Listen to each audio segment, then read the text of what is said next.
on the agenda? Which immigration? From Gaza. From Gaza. All it is a concept that I had that I think is good, and now people are copying it. You know, maybe do you want to tell? People are talking about the Trump plan. Gee, why don't we do that? Would you like to answer that question? I think what the president talked about is, first of all, to give people a choice. You know, Gazans were closed in. And any other place, including in arenas of battle, I mean, whether it's Ukraine or Syria or any other place, people could leave. Gaza was the only place where they locked them in. We didn't lock them in. They're locked in.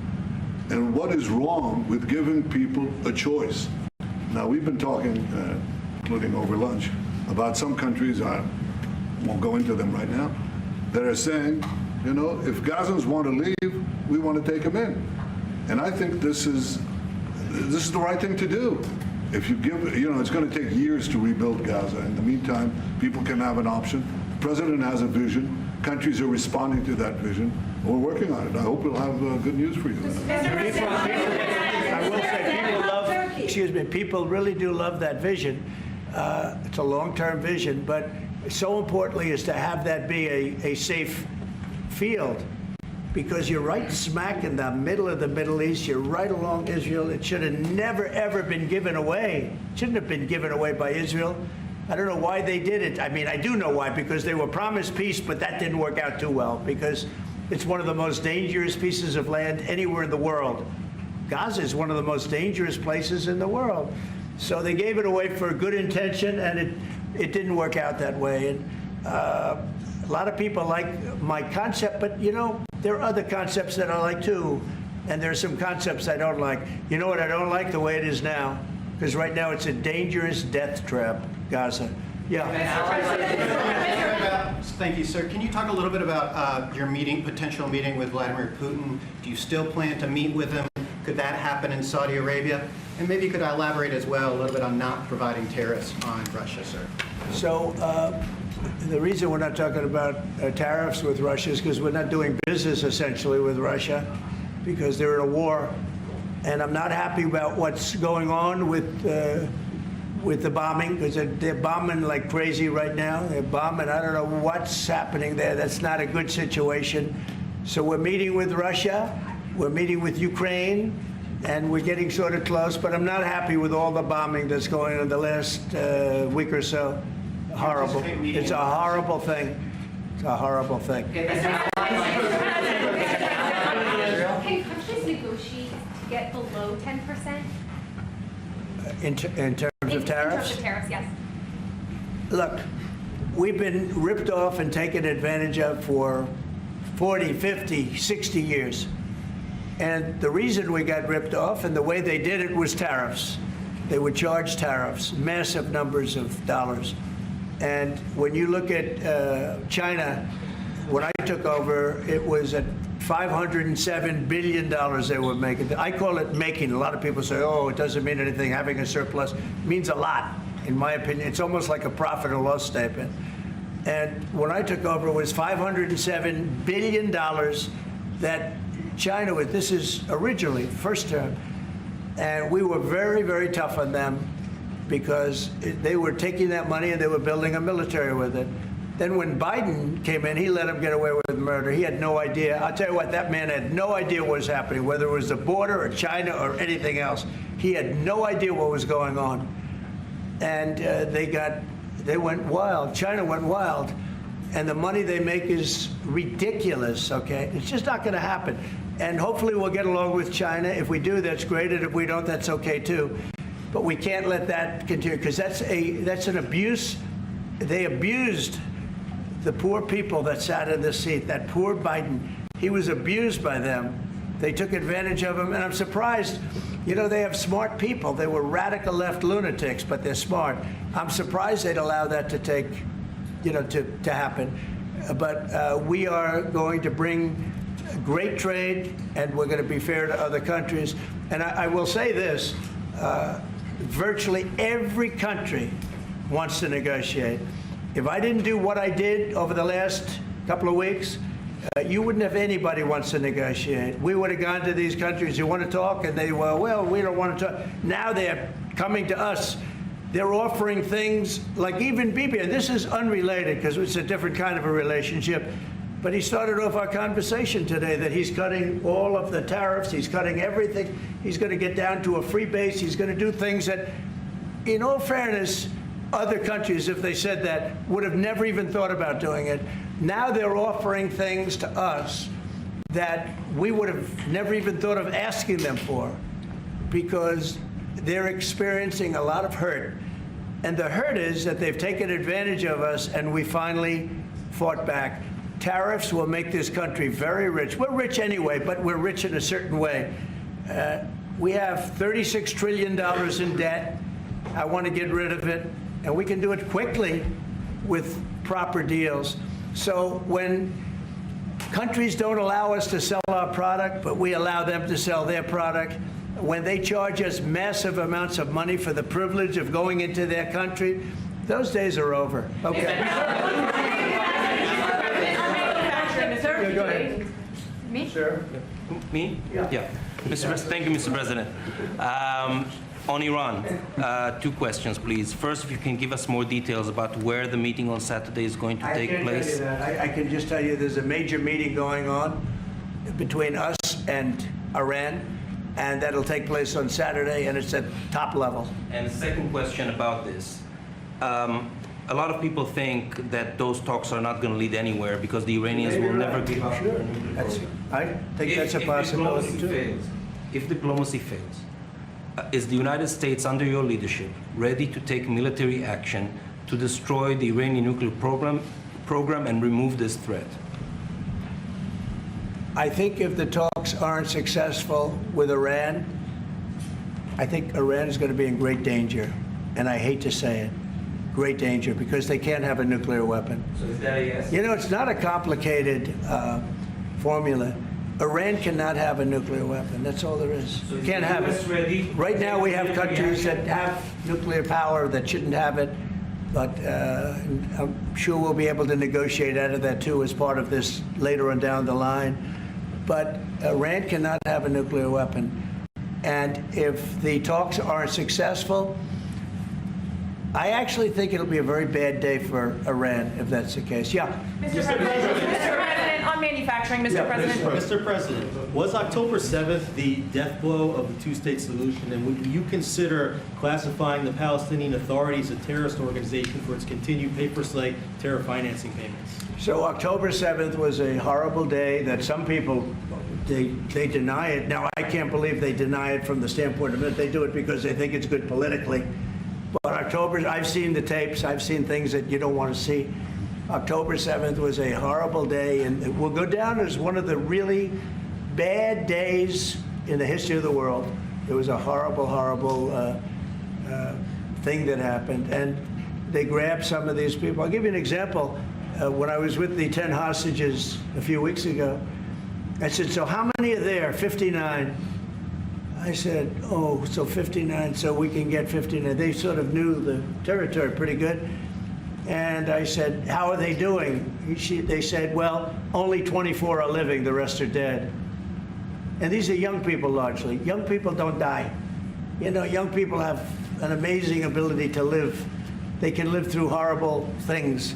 But these are young people. And when they said that 24 are living and the rest are dead. And, you know, I've had parents come up, Israeli parents, largely. We have some Americans, and I guess we have one left, Alex. We have the one left. But I've had Israeli parents come up to me at events and say, my son is there. I said, well, how's he doing? Well, he's dead. But would you do me the biggest favor ever? Could you bring his body back home? They talked about a young dead boy and a young dead girl like they were living. And that could have something to do with religion. That could have something to do with, I guess maybe any parent would be, but I was surprised. And they said, sir, my son is dead. It is just as important to bring that body back home. I asked that question as if he were alive. So you have a lot of them dead, and we'll be able to bring them back. But it's a horrible thing that's happened. These are young, largely young people, some old ones too, frankly. And those people have lived in hell. When they came off, the second group that came out, they looked like they just got out of a concentration camp. They looked exactly like the pictures that I'd see from the 1940s, the concentration camps. And then they got a little bit better, you know, but that second group, those people came out and I said, this is unbelievable. We're going back into a chapter in history that is one of the worst ever. It's really very bad. Okay? Mr. President, thank you. You've said it could take 2 years to get American manufacturing fully up to speed in response to these tariffs. What happens in the meantime? Should Americans be prepared potentially for years? Yeah, I'll tell you what happens. We have now $7 trillion. Think of this, $7 trillion of commitments from companies wanting to go in, from Apple to many, many companies. That takes time. Many from Taiwan. What? It takes time to Of course it takes. Well, are you asking me a question or are you telling me? Yeah, it takes time. You know, you got to build a thing called a factory. You have to build your energy. You have to do a lot of things. I'm giving them energy. You know, we're going to let them build their own power plants. They'll be their own. Essentially, they're going to be in charge of the power plant because our power is not reliable enough. You have a grid that's old and susceptible to a lot of things, including bombing and weather and a lot of other things.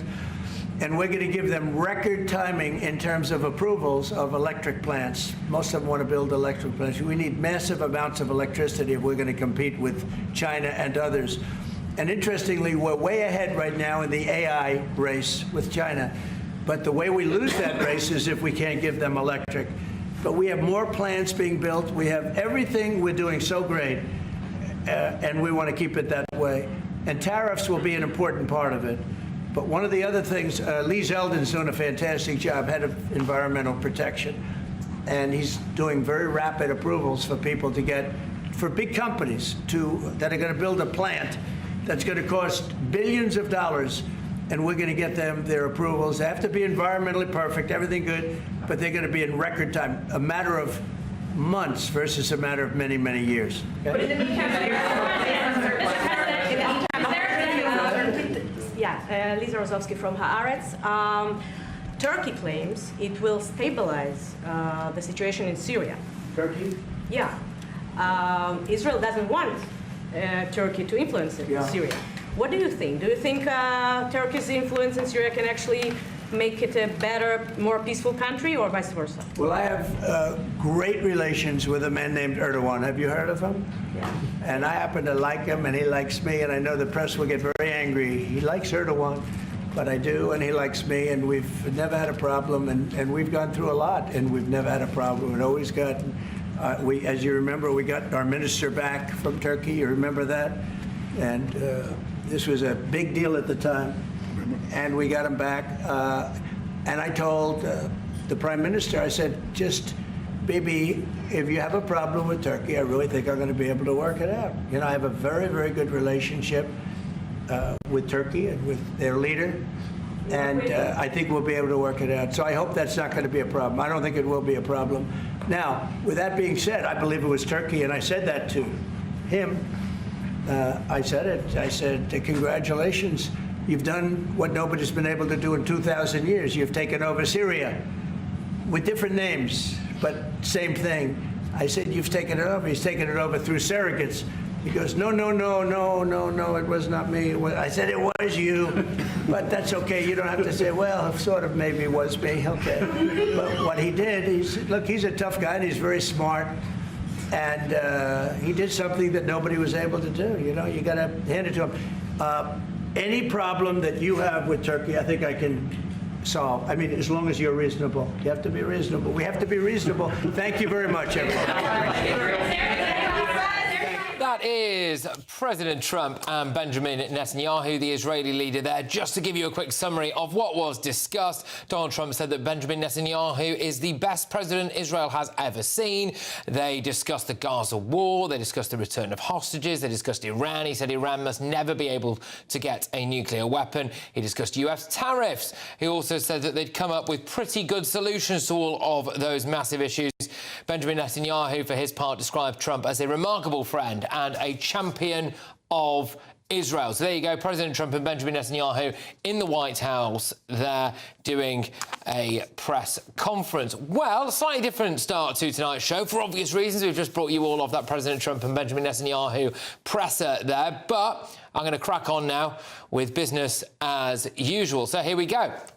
Fake asylum seekers are reportedly going back home for their holidays. Asylum accommodation whistleblowers have revealed that 3 teenage asylum seekers from Iran who claimed that they had to flee because of persecution went back home to see their family and even did a spot of water sports while they were there. They also wanted to go back home to celebrate Eid. Well, I mean, you don't have to go anywhere for that, do you? They could just do it at Bradford Mosque. Eid al-Fitr is a celebration that comes at the end of the month of Ramadan, and it's known as breaking of the fast. And this year, the Bradford Central Mosque are hosting something really special. Or turned on BBC One and they would have live-streamed the whole thing for you. They could also have just made their way to the capital. It is wonderful to be in Trafalgar Square celebrating Eid on the square, celebrating Eid al-Fitr with so many thousands of people. The wonderful thing about London is we celebrate our diversity. We see diversity as a strength, not a weakness. Gosh, if you gave Sadiq Khan a pound for every time he said that diversity is our strength, I wonder how rich he'd be. But anyway, the whistleblower is a man called Darren Jennings, who worked for an asylum accommodation company. Now, he claims that one Iranian man went home for a whole 2 months. Then another asylum seeker told him that he planned to go back to Iran, having heard about the first chap. The whole thing was allegedly being funded by another asylum seeker in Britain. I mean, the killer quote from Mr. Jennings is this: if you're saying that you've left the country because it's unsafe and then you're choosing to travel back there, it doesn't make sense. Well, I do hate to disagree with Mr. Jennings here, but I think it actually makes perfect sense. It makes perfect sense if you are willing to take the view that Britain is being invaded by a significant number of totally fake asylum seekers who make up false claims to come to Britain for the free housing, free healthcare, free education, free mobile phones, in some cases, free driving lessons. In fact, really, it's free everything, isn't it? And this is not an isolated incident. 2 years ago, Border Force revealed that asylum seekers were caught at an airport going home for Christmas. The quote from a Border Force official was, "We do find a lot of people who've claimed asylum in this country and are heading back to their own country for holidays," which obviously isn't allowed. Well, I think we should allow it. We just shouldn't allow them to come back again. So when people shout, "Go back to where you came from," to an asylum seeker, they're often called racist. But it turns out that some asylum seekers probably just think you're a travel agent. This is happening everywhere. Afghan asylum seekers in Germany were going on secret holidays back to the Taliban-run nation. Germany wants to strip them of their asylum status. In Sweden, they are stripping asylum seekers of their status if they holiday back home. But what do we think will happen here in Britain? Probably nothing. As has been pointed out, the Home Secretary does have the power to do this through the Nationality and Borders Act of 2022. So why aren't they doing it? This is a massive slap in the face to you, me, everyone we know, British taxpayers. You pay for these fake asylum seekers to live the life of Riley while your cost of living goes through the roof. And then it turns out some of them have been going home for a jolly-up all along. Let's get thoughts on my panel. We've got Daily Express columnist Carol Malone. We've also got former MP and chairman of the Tory party, Sir Jake Berry, and former Labour Party advisor, Matthew Larzer. Carol, this is a huge slap in the face for British taxpayers.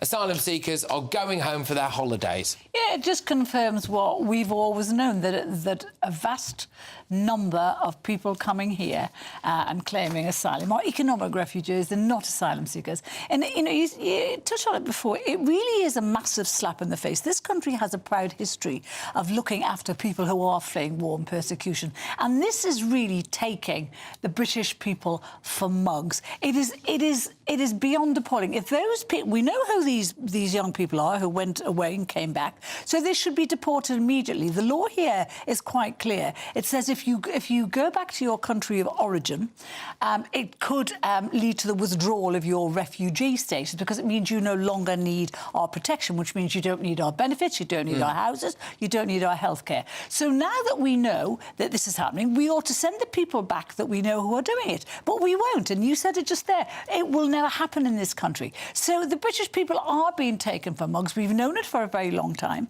And it's just, you know, if you can go home for your holidays, you can stay there forever. Yeah, 2 months is the case. One of the people. One guy sent videos of himself doing water sports to the asylum accommodation people, just saying, you know, here I was having a great time back in Iran.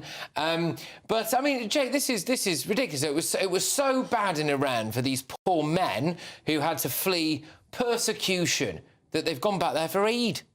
Yeah, I mean, look, this really confirms what so many of GBNews viewers think about the asylum system. It is just being played, and unfortunately, here in Britain, we are being played for mugs. The first thing is, there's virtually no asylum seekers genuinely in the UK, because there's no such thing as an asylum seeker from France. The thing about asylum is, you're meant to claim asylum in the first country you arrive in. No problem with France. It's a perfectly nice place. Lots of Brits go there on holiday. Yes. Why are these people even in the UK at all? And then to have a situation where the Home Office issues them travel documents but allows them to return, so it issues them travel documents to go there and then allows them back to go on holiday in this supposedly worn, torn, dangerous country where they're going to be persecuted and murdered. It is absolutely absurd. And as you say, the Home Secretary's got the power to do something about this. We passed this through Parliament in 2022 when I was in government. Use it. Well, the thing is, this took a whistleblower from an asylum accommodation centre to do it. I guarantee you this is happening right across the country. What's the Home Secretary going to do about it, Matthew? Well, what she should do about it is use the powers, as Jake said. There's going to be a bit of a consensus here, and stop this now. Not least because it does bring into disrepute the entire asylum system, and it absolutely and totally undermines support for... I mean, Jake, you say that if people have come from France, but we do actually have safe routes for about 80,000 people a year who can come directly from country. And so hang on a minute, sorry. So we do, because we hear a lot, don't we, about how there's no safe and legal routes. Well, the problem that the charity says there aren't enough, that there's a cap on it, and the cap's too low, in their opinion. But who was paying for these so-called asylum seekers to go back to Iran? Now, this is really interesting for me, because they said they got the money from another asylum seeker. Do we think it was from the goodness of his heart, Carol? No. Or do we think he might have had a motive? Or do you think he might be lying about it and working as Deliveroo driver? Or doing something much, much worse than that, actually. So they're earning black market money. And the thing is, when this place where they were staying, this home where they were staying, was alerted to it, they just brushed it to one side. So everyone's getting paid, and they don't actually care about the rules or the laws. The only people that care are people like us who are actually paying for all of this. I mean, it is. I mean, I think we can all agree it's absolutely... The most astounding part of this story is to find that, as far as we know, they were issued with travel documents by the Home Office who themselves are processing the system. It just makes the system a complete laughingstock. And it's right that Germany and Sweden have said, if you want to go home, that's fine, but you're obviously not in immediate danger if you're popping back on holiday. British people, you know, for too long, ordinary, hard-working Brits, and even, you know, anyone, doesn't really matter if you're hard-working, you might be retired, I don't care, have been looking at these boatloads of mostly men coming across the channel saying, you are not an asylum seeker or a refugee, you are on the take. You are here to con us all out of free accommodation, free education, free healthcare, free absolutely everything. And then you end up with a load of lovey lefties going, oh my gosh, you're so horrible and racist. Well, this guy, the guy who whistle blew on this actually said he was called a racist by other people for reporting it. He ended up leaving his job. And what this is, and actually, it would be so easy to sit here and blame the Labour Party. I'm actually sure this probably happened under the Conservative government as well. Yes, I'm sure. But this does speak to the absolute incompetence of the British Home Office. They have a massive backlog of asylum claims when they should just have a big stamp that goes, no, no, send them all off. But, Jake, this is easy. This is easy to fix. Absolute incompetence. We know who these people are. We've got their names, got the documents, send them back. Why don't we just, I tell you what we should do, why don't we just offer every single person who's in an asylum hotel now a free trip back home? Yes. And if they take it, then they can go and they never come back. Matthew. Well, I mean, you know, that's what the Labour Party's doing, isn't it? That's how they've got these 24,000 people they claim they've deported. Most of them are volunteers. They have removed more people. Well, I mean, people are leaving, even if they're volunteers. But Yes. just to go back to this, I think one of the issues is they were under 18 allegedly, so therefore I suspect they were in fear of the courts. It says something about our courts, that our courts, you know, the sort of fear of what our courts might do is holding the authorities, as it were, back. I'm not saying it's good. I'm saying it's a bad thing. Matthew, Keir Starmer heads the government. He's got a massive majority. My opening words were... Change the law. Change the law. Protect Britain. Protect do what Sweden are doing. Do what Germany are doing. We agree. I mean, Sweden is not a bastion of right-wing politics, is it? Yet again, British taxpayers are seeing... They already know in their heart of hearts that that hotel full of asylum seekers at the end of their road is probably full of people who are conning the system and are economic migrants at the end of the day. And now they see some of them, oh, where they've gone, it's quieter here than usual. Oh, they've just nipped back home for a holiday. And then they come back again. Look, the solution for me is this. I've said it before, say it again. Offer every single asylum seeker in this country the opportunity to go back home for a quick holiday. If they say yes to it, then you go, all right, you can't be that genuine. We'll pay for you to go back and then deny them re-entry into the UK. Get them off the taxpayers' bill. But anyway, there we go. A lively start, slightly punctuated there, of course, by the President of the United States and the leader of Israel. But it's time now. Oh, it's a good one, this one, isn't it? This, but genuinely, is really the biggest and greatest Great British giveaway. Let's have a look.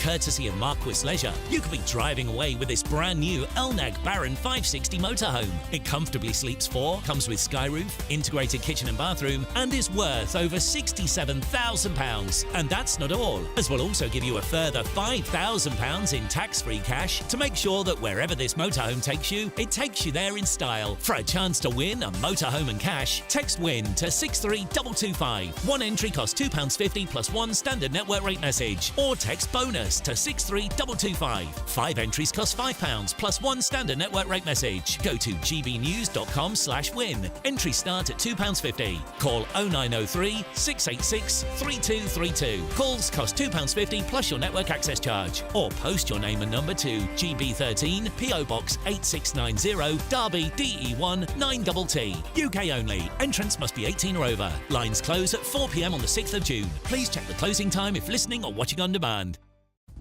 Yeah, good luck, everyone. I genuinely want to enter that, so get entering. Yeah, seriously. And if you do win it, can you take me away with you for a weekend or whatever? Take us all. There's room. Take us all. There's room. There you go. Nicola Sturgeon's. One careful owner. One careful owner. It's a lady up in Scotland. No, we can't say things like that. Anyway, still to come tonight. Still to come. Free. I'll be in there this afternoon, a season ticket holder with my son. I have a massive exclusive for you at 10 p.m. Stay tuned as I reveal where the Prime Minister ranks in a list of 104 MPs accepting thousands of pounds worth of free sports tickets. As you learn nothing from the last freebie gate, but up next, is brushing off abuse just part of being a millionaire footballer?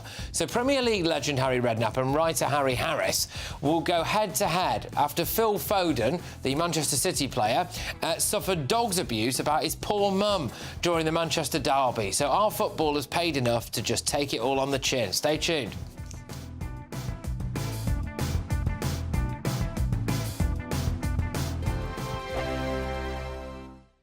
The royal family is an enduring symbol of tradition, unity and pride for Britain.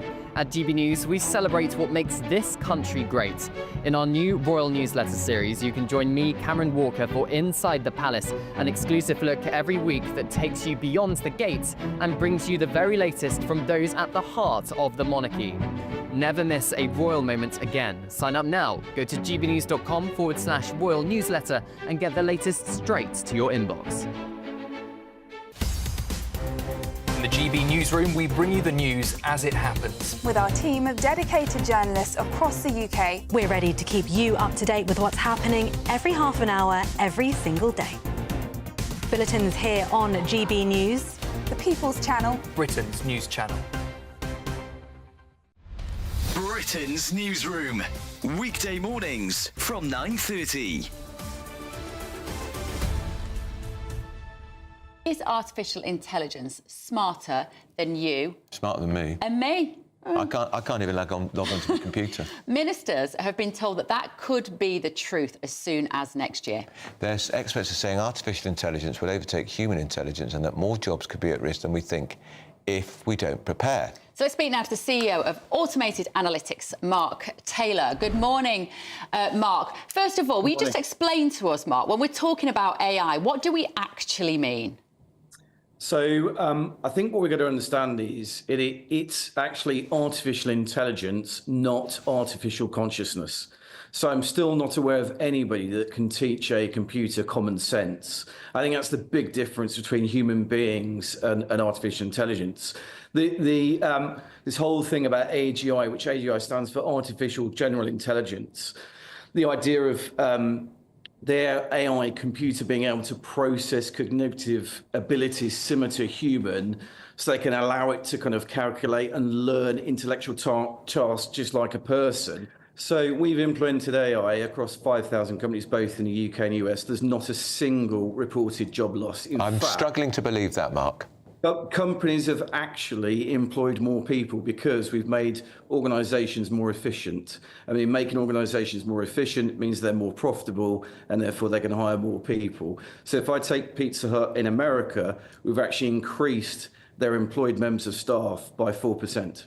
It'll never be 100%. It'll never be better than a human being because we've got common sense. It's ingrained in us. You know, we learn it from a very young age. And so therefore, it won't ever replace, it'll just make us better. GB News, the People's Channel.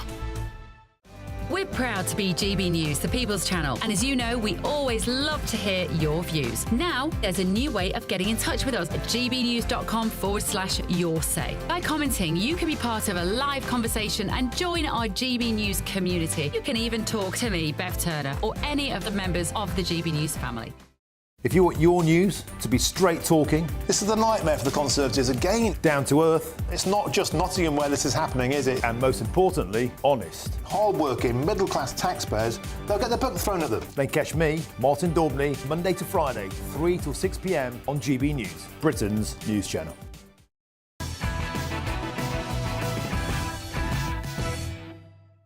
Welcome back. Our multi-millionaire footballers paid enough money to deal with sick chants about their mums. It's time now for the head-to-head. The reason I'm asking this is footage of Manchester City and England footballer Phil Foden reacting to some chants sung by Manchester United fans about his mother has gone viral. Shall we have a little look and listen?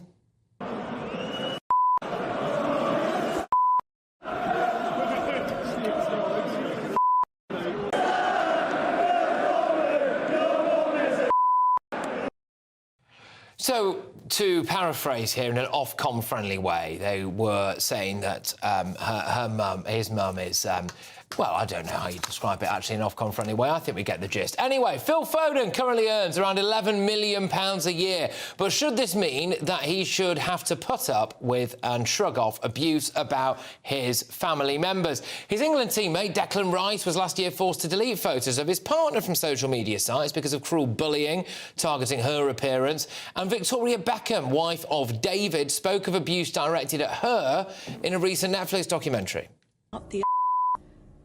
Excuse my language, not very ladylike, but 75,000 people singing that. I mean, it's embarrassing, it's hurtful. I remember sitting down and the lady next to me, she turned to me, she didn't know what to say. So, should millionaire footballers just put up with this kind of stuff? Joining me now to discuss this is former Premier League manager Harry Redknapp and football writer Harry Harris. The battle of the Harrys. You love to see it. Thank you very much, gents. Great to see you. Harry Harris, I'll start with you. Do you think that Phil Foden earns enough money to just take this stuff about his mum on the chin? Well, there's a different way of looking at this, you know. Franco Zola made a very interesting comment. He said, we're paid to have no feelings. Now, what he's saying there is he's paid to go on a football pitch and play football. And the more you give oxygen to these idiots that are making these stupid remarks, the more you're going to encourage them. So I didn't see an awful lot of a reaction from Phil Foden. I think he took it very professionally. And we're talking about opposition fans, but just think about it. You know, how does it feel to be abused by your own fans? I mean, Wilder, the manager of Sheffield United, is saying today, look, his whole team was abused because they lost a match. And in fact, Harry, it's very interesting that he's here and he's a wide old sage. I'd be interested to hear what he's got to say about it.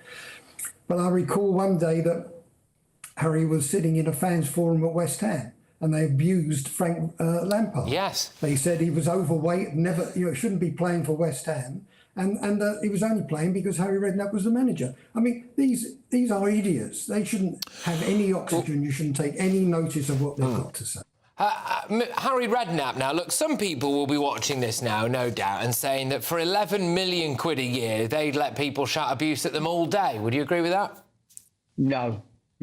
Listen, the money, obviously, Patrick, is fantastic money, but where do you draw the line? Are we talking about, so is it, you can call someone racist? Where do you draw the line? What you shout, what they can accept? So they should accept everything because they're getting £11 million a year. I mean, no, I don't see it. We're all human beings. So if someone makes a racist comment, but you can shout abuse about the boy's mum or I've heard people sing, I know a player who lost his mum and the crowd was singing, "Where's your mother gone?" I mean, It's just scary, Patrick, that you should be, they're morons. I mean, go and watch a football match. Why do you have to stand there chanting obscenities, racist or anything else? Why? It's wrong. Don't, I just can't bear it. We hear songs about Hillsborough. We hear songs about Munich. We hear, it is sick. I mean, no, I can't go with it. I don't care how much you're earning. You shouldn't have to. You don't get people go to a concert when you've got a singer who's earning millions and millions of pounds and start shouting all kinds of abuse, personal abuse at them. No, it's not. I don't agree. No, I can't see it, Patrick, really. OK, fair enough. Harry Harris, I mean, some people will say this is part of the game. You're the opposition fans. You're there to try and put off and distract the opponents in any way that you possibly can, including, in the case of Phil Foden, well, really being very vile about his mum. Well, the most appalling thing about this is asking the question, what is the FA doing about it? FA, because that's the FA for you. If it was, as Harry said, something to do with racism, players would walk off the pitch, might even stop the game. But this kind of abuse seems to be almost acceptable or nothing anyone can do about it. So you might agree with what Harry's saying there, and I do. But what are the FA doing about it? Because we can shout from the rooftops as much as you want.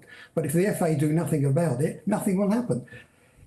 Do you then price these fans out of the market? We've heard fans protesting about the price rises at Manchester United. But the more you have corporate boxes, higher ranked of tiers with fans being those kind of fans being priced out of the market, the less you'll get of that. Do you think that's a little bit unfair, though? Because, I mean, I think there was one case, I don't want to name the club because, I don't want to identify the chap, and I think the case is gone now, but just to be safe, where actually he was something like a hedge fund manager, and I think he racially abused Raheem Sterling. So this idea, I mean, there's no pricing him out of a game. He's probably got millions in the bank. So it is a bit of a tricky one, really. But Harry Redknapp, I'll just put the same thing to you, which is that for a lot of people, they save up their money all week, all month, whatever it is, get a season ticket, get a game to go and watch the Manchester derby, and they don't see people like Phil Foden as actual human beings. They see them as multi-millionaire footballers who, they see on the telly and they kick a ball around and they've got this unbelievable lifestyle. And actually, the trade-off for that is that you take a bit of abuse about your mum every now and again. Yeah, no, it's not just a little bit of abuse, though, Patrick.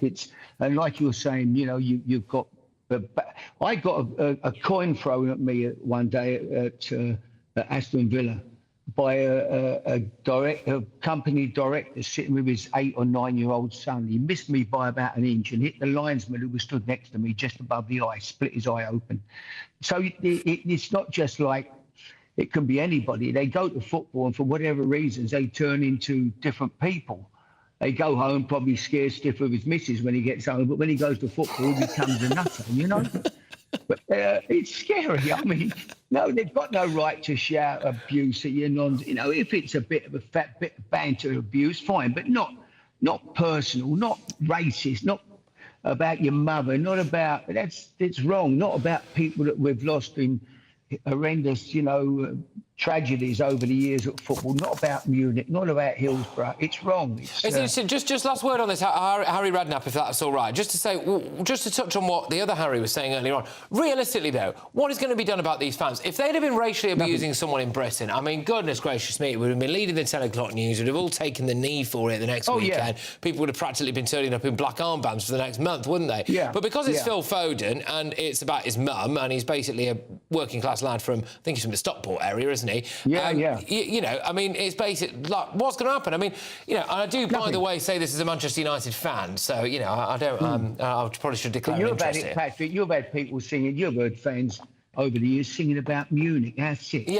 Is that? You know, it makes me sick to the stomach when I hear it. You know. So no, it's wrong. What are they going to do? What? Nothing. What can they do? You know. But I would say, just to finish, Patrick, I think your panel just now were fantastic, talking about immigrants. I thought that's the asylum seekers.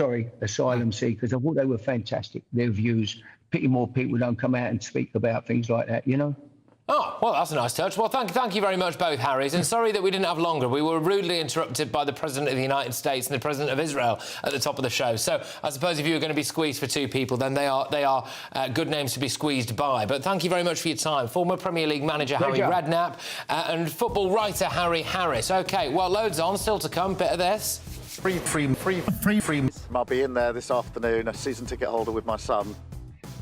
That word Keir Starmer saying there, the Prime Minister, is free. Why? Well, I've got an exclusive for you at 10 p.m.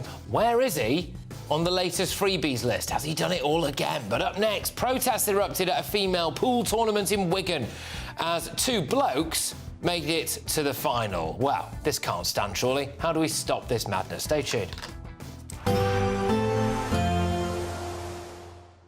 I hope it doesn't rain. Don't worry about it. It'll spoil our holiday. Relax, we're totally covered. All Clear Travel Insurance sponsors GB News Travel Destinations forecast.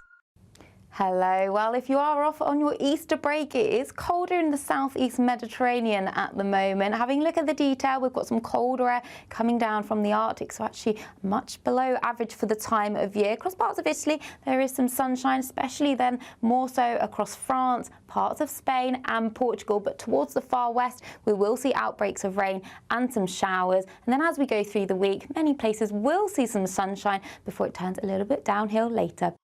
All Clear Travel Insurance sponsors GB News Travel Destinations forecast.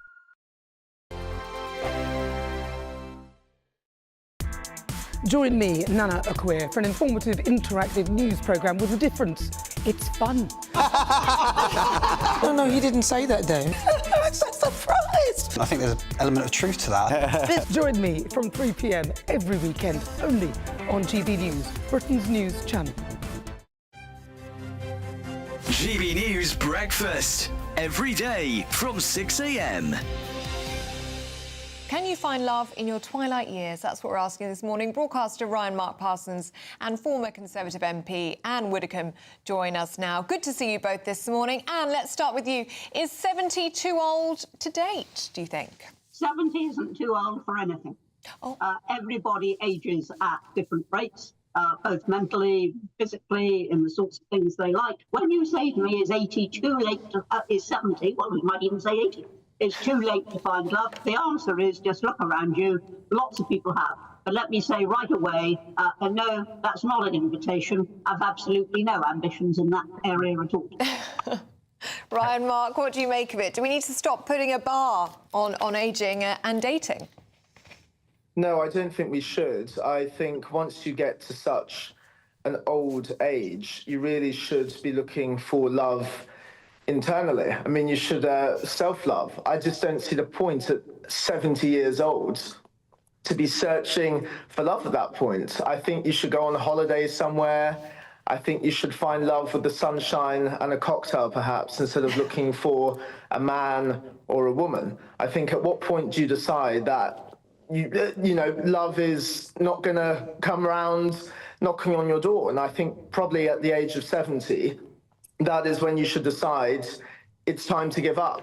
I'm 24, living in London. I know how incredibly hard it is to find love. I don't know how anyone who has wrinkles and grey hair at the age of 70 over someone like me could perhaps find love. I just don't think it's possible. I think it's a nice idea, but I think it's not feasible. And also, I don't think there's any point at that age. The People's Channel. Good Afternoon Britain isn't just about us. The wonderful thing about this programme is it's about everyone watching. It's an interactive programme. Well, there absolutely is something to see here, and we're going to be talking about it more. Whether it's breaking royal news, please bring us up to date, or indeed a particularly punchy speech in the House of Commons. Very, very curious. We bring it to you live, and then we bring you live reaction as well. That's Good Afternoon Britain, weekdays from midday. Only on GB News, the People's Channel, Britain's news channel. Westminster, the ultimate clique. And you're fighting like rats in a sack. But here on the Camilla Tominey Show, we ask the questions the establishment media is too scared to ask. OK, let me ask you a straight question, because I know you're a straight-talking politician. Whether it's net zero, illegal immigration or law and order, nothing is off limits. You had the power then. Yeah, as I and say, now you've lost it. That's the Camilla Tominey Show, a politics show that's fearless. But no, let me finish my question if you don't mind, because it is my show. Sundays at 9:30, only on GB News, the People's Channel, Britain's news channel.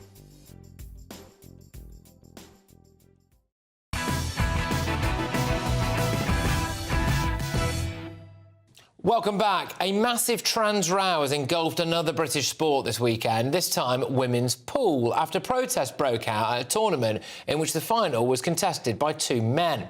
Harriet Haynes and Lucy Smith, obviously not their original names, faced off in the Women's Pro Series event final in Wigan yesterday, having each beaten 4 female-born opponents to get there. The players were met with protesters as they took to the table, but this is not the first time it's happened. In 2023, female player Lynn Pinches forfeited her chance to win a top national title in protest at a U-turn in international rules which allowed transgender players to compete. It also got a bit heated earlier. GB News, Tom Harwood, had his rear end searched to him by my wife, Emily Carver, in a debate. Male contestant left in the final. I think some people would take issue with you using the word female in that way. What you won't admit is that there's any difference between a transgender female and a female. You won't admit that. Now, this isn't about bigotry. I'm not going to go down a definitional... Why not? You're acting like Keir Starmer means a lot to them, hence why it means a lot some to these females... people as well. Yes, but I'm sorry. Just a man there, yes again, trying to explain to a woman what a woman is, but oh well. Joining me now are female pool players, Frankie Rogers and Lynn Pinches. Thank you very much, both of you. Tremendous to have you on the show. Frankie, I'll start with you, if that's all right. What do you make of what's going on in World Pool at the moment? Should these men have been allowed to compete, let alone reach the final and play each other for the title? Absolutely not. It's a question of fairness. There are inherent advantages for men with testosterone from birth and actually more scientifically prenatal that give them a huge advantage over women in the pool of sport. Unfortunately, there's a lot of disinformation, people not doing their research, making comments, as Tom Harwood has, on pool when he actually hasn't played the game or know what the requirements, physical and mental requirements of the game are. Yeah, I mean, I'll get you when I come back to you to explain exactly what they are, because it will be quite interesting to know. But Lynn, I'll bring you in here now. Now, Lynn, can I just ask where you are currently at in your career when it comes to basically competing against these men? And am I right in saying you were there at the weekend watching this final and something happened? Is that right? I wasn't. I didn't watch the final. I was asked to leave prior to the final for wearing a body cam. But yeah, I think this is ridiculous. This is the reason that I did what I did when I conceded. I've self-excluded at the moment. I'm not playing at all. I self-excluded over a year ago now, and I'm not playing this year either. Until fairness is restored, I'm refusing to take part completely. The reason I conceded in the first place is what happened on Sunday is exactly what I foresaw would happen.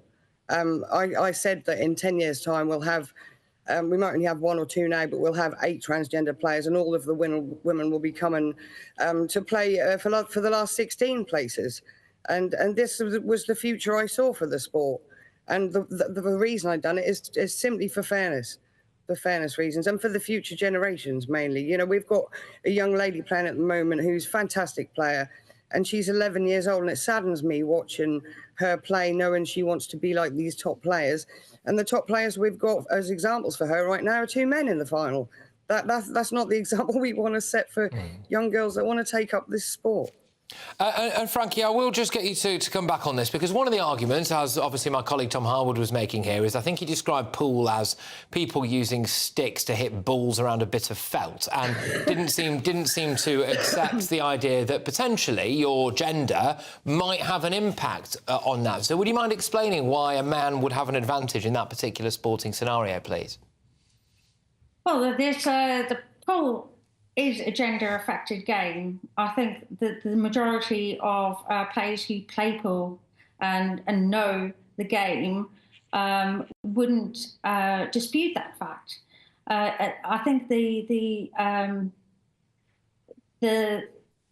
sort of knowledge around the game helps you to understand. So it's the height. It's a man the same height as me would have a longer arm length, naturally. They would have longer arms to reach across the table. The amount of times that we, as women, have to abandon the correct shot because we can't reach the shot across the table, or having to use rests to reach the shot and then not able to hit the ball with accuracy or with the force that is required or needed to get the white ball back into position for your next shot. There's the bridge of the hand to be able to keep over balls, and the twitch muscle for the break is can often determine the outcome of a game. When you watch the men's pro players and they break and dish and after dish, and they get a dry break, but the break can often determine a game.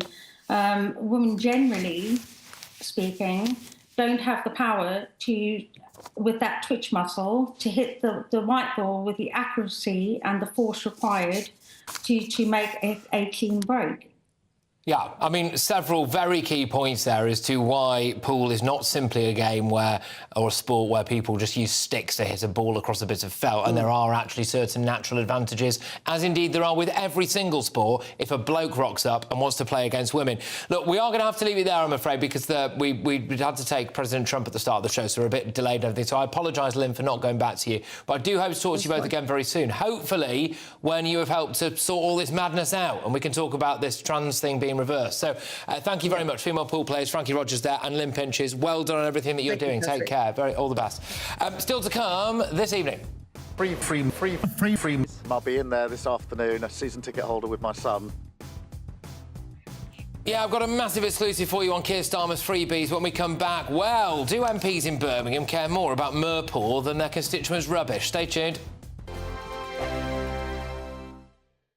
Hello again, very good evening to you. Here's your GB News weather update from the Met Office. We're going to stay pretty fine with lots of clear skies as we go through the rest of today, overnight and into tomorrow, all because high pressure firmly in control. This high pressure has been with us for a little while and we're still going to be under the influence as we go through much of this week. That means lots of clear skies to come as we go overnight. A little bit of cloud perhaps around some North Sea coastal parts, and Orkney and Shetland staying rather cloudy. Otherwise, yes, clear skies, allowing a touch of mist and fog to develop in a few places, and for temperatures to dip. It could get to, well, several degrees below freezing across some parts of Scotland. Most places just about holding up a few degrees above, but a touch of frost is quite possible in prone rural spots.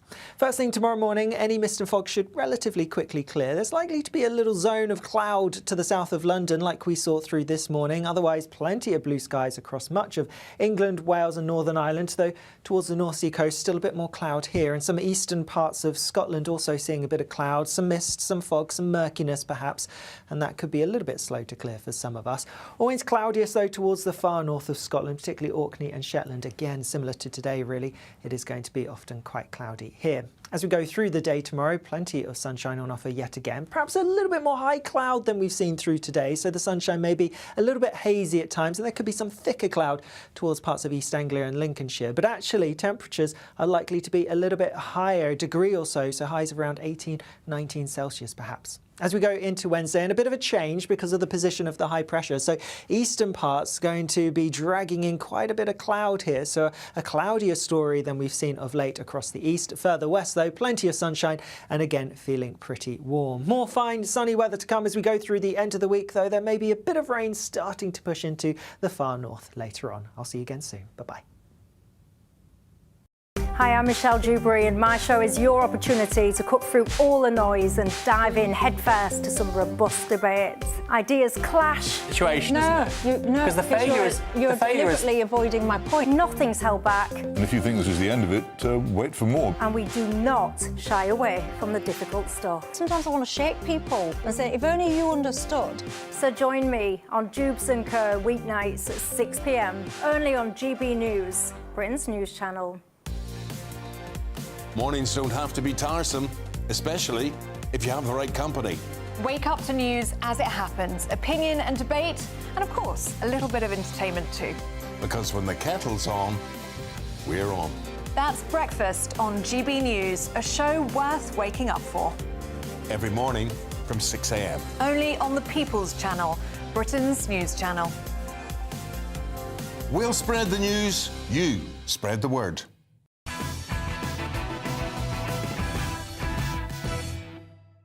OK, welcome back. So experts have warned that rats the size of cats could turn to cannibalism and even begin attacking children in Birmingham as the ongoing bin strikes wreak havoc across the city. Infectious disease experts have also said that as temperatures rise this week, infested piles of rubbish could become deadly. I am actually going to Birmingham tomorrow to report on this ongoing bin disaster. I believe we have a little clip of it.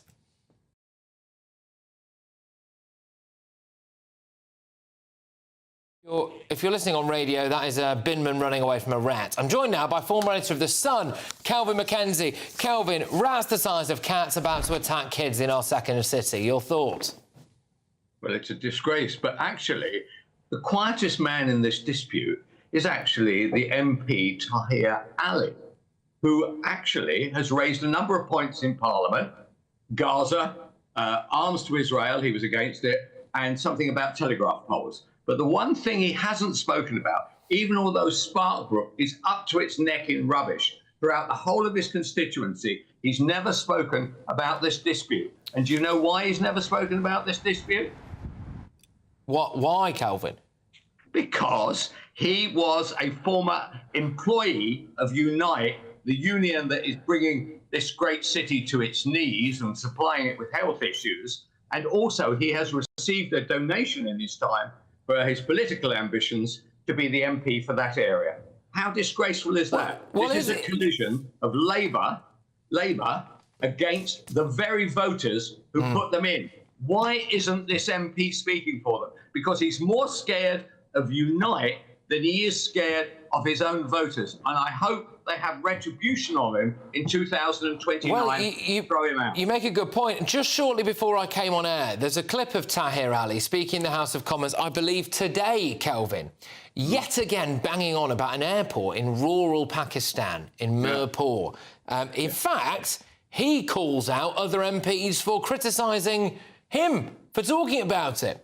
I mean, grief. I mean, from where he was, so it's interesting, is it? Is he the MP for Mirpur, or is he the MP for a part of rat-infested Birmingham? Well, I do hope that the voters in his constituency remember this, that actually the rubbish in their high street was of no interest to him, to spreading it in the Commons to be against it, right? But actually what was going on in Pakistan, whether there was an airport there or not, may be of interest to a small percentage, because actually his constituency is only 10% Muslim. So I'm puzzled as to where the leverage came from that 10% to do something which the 100% who are totally against this strike couldn't get it done. But, you know, honestly, it is enormously frustrating. But this kind of collision goes on left, right and centre, because I see that the fire union has now come out in quotes, solidarity with the dustbin men. Our country is run by the trade union movement, whether it's doctors or whether it's firemen or it's these revolting bin men. They don't give a damn about anything. They don't care about the very voters who put them into power. Well, Tahir Ali is clearly not here to defend himself. However, I don't see how necessarily you can. I mean, if currently the streets are lined with rubbish... Why doesn't he just say, actually, I would like the bin men to go back to work and actually clear the streets of a massive health hazard for all my constituents? He doesn't say it because he's in the pocket of Unite. That is his problem. But actually, more importantly, it is our problem as voters. And this will be going on all over the country when there's a collision between, for instance, Angela Rayner. She's sponsored by Unite. Right? So what is she going to do? She's going to push through an employment law, which will mean that many small businesses will either go to the wall or find it impossible to get rid of people. It is one of the great scandals. They talk about the wealthy giving money to the Tories. Actually, the Labour Party would not exist without trade union funds. And Tahir Ali is a shocking example of that. OK, well, Kelvin, thank you very much this evening. Tremendous, as always, to have you on the show. Kelvin McKenzie there, former editor of The Sun. I will say it again, Tahir Ali, of course, is not here to defend himself. I am going to his constituency tomorrow to have a look at this bin disaster. It will be fascinating to see whether or not his constituents are more in favour of bin collections or an airport in Mirpur. I also wonder why they haven't maybe put some of the rubbish in their own cars and driven it to the tip. But we'll find out, won't we? Coming up, two big exclusives for you. The first one, Keir Starmer embroiled in yet another freebie scandal. The second one, exclusive bombshell polling showing where Tory party voters are now. Stay tuned.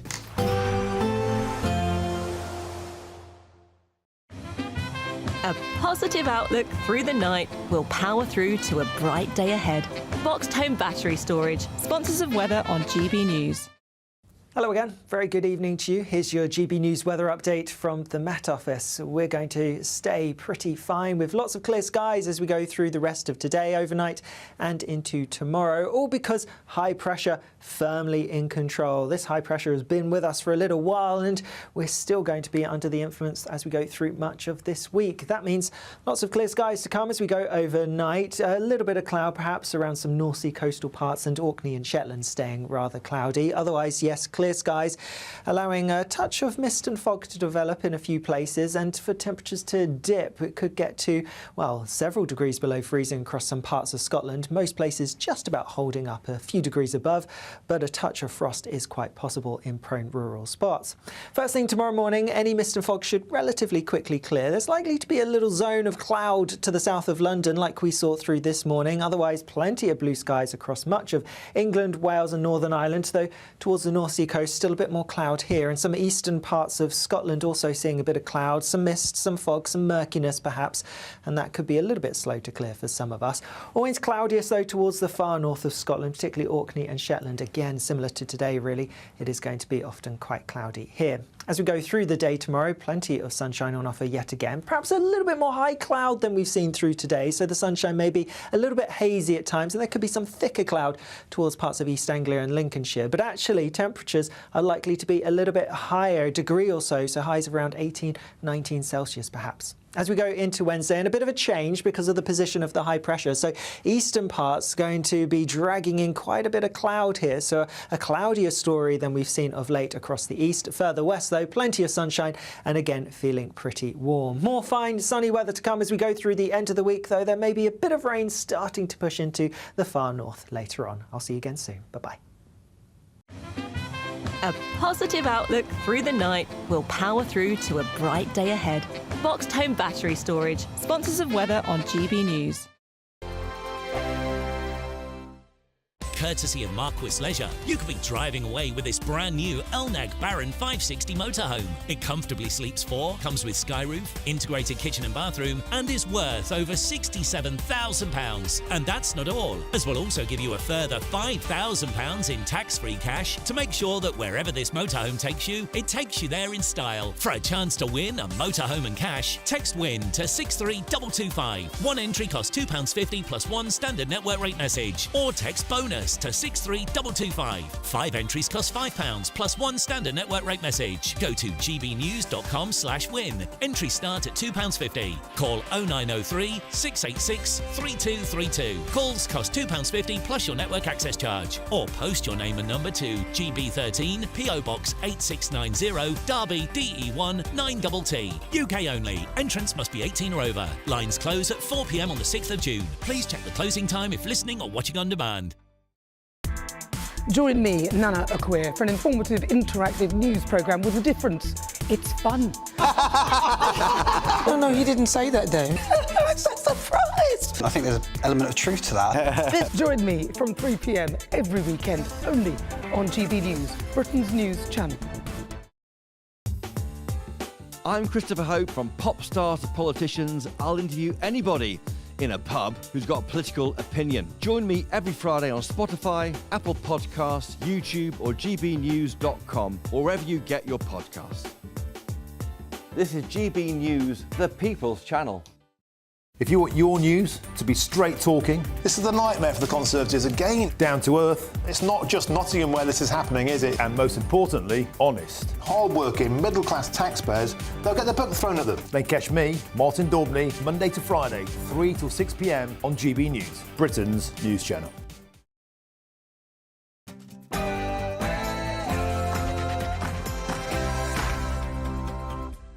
It's 10 p.m. I'm Patrick Christys Tonight. Free.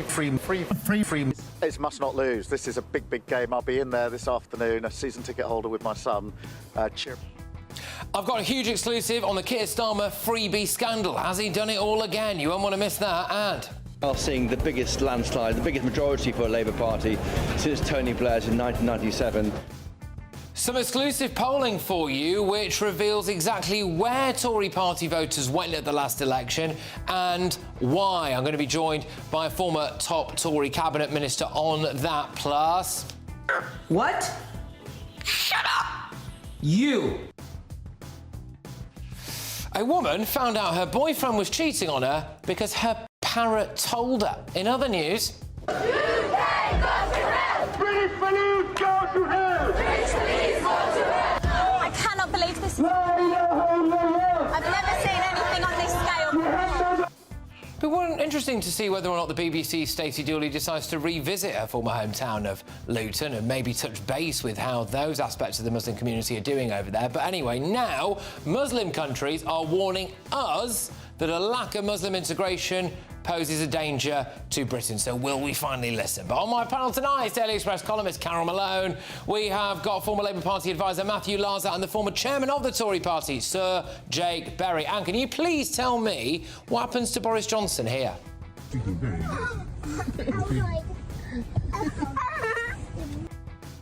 Oh, get ready, Britain. Here we go.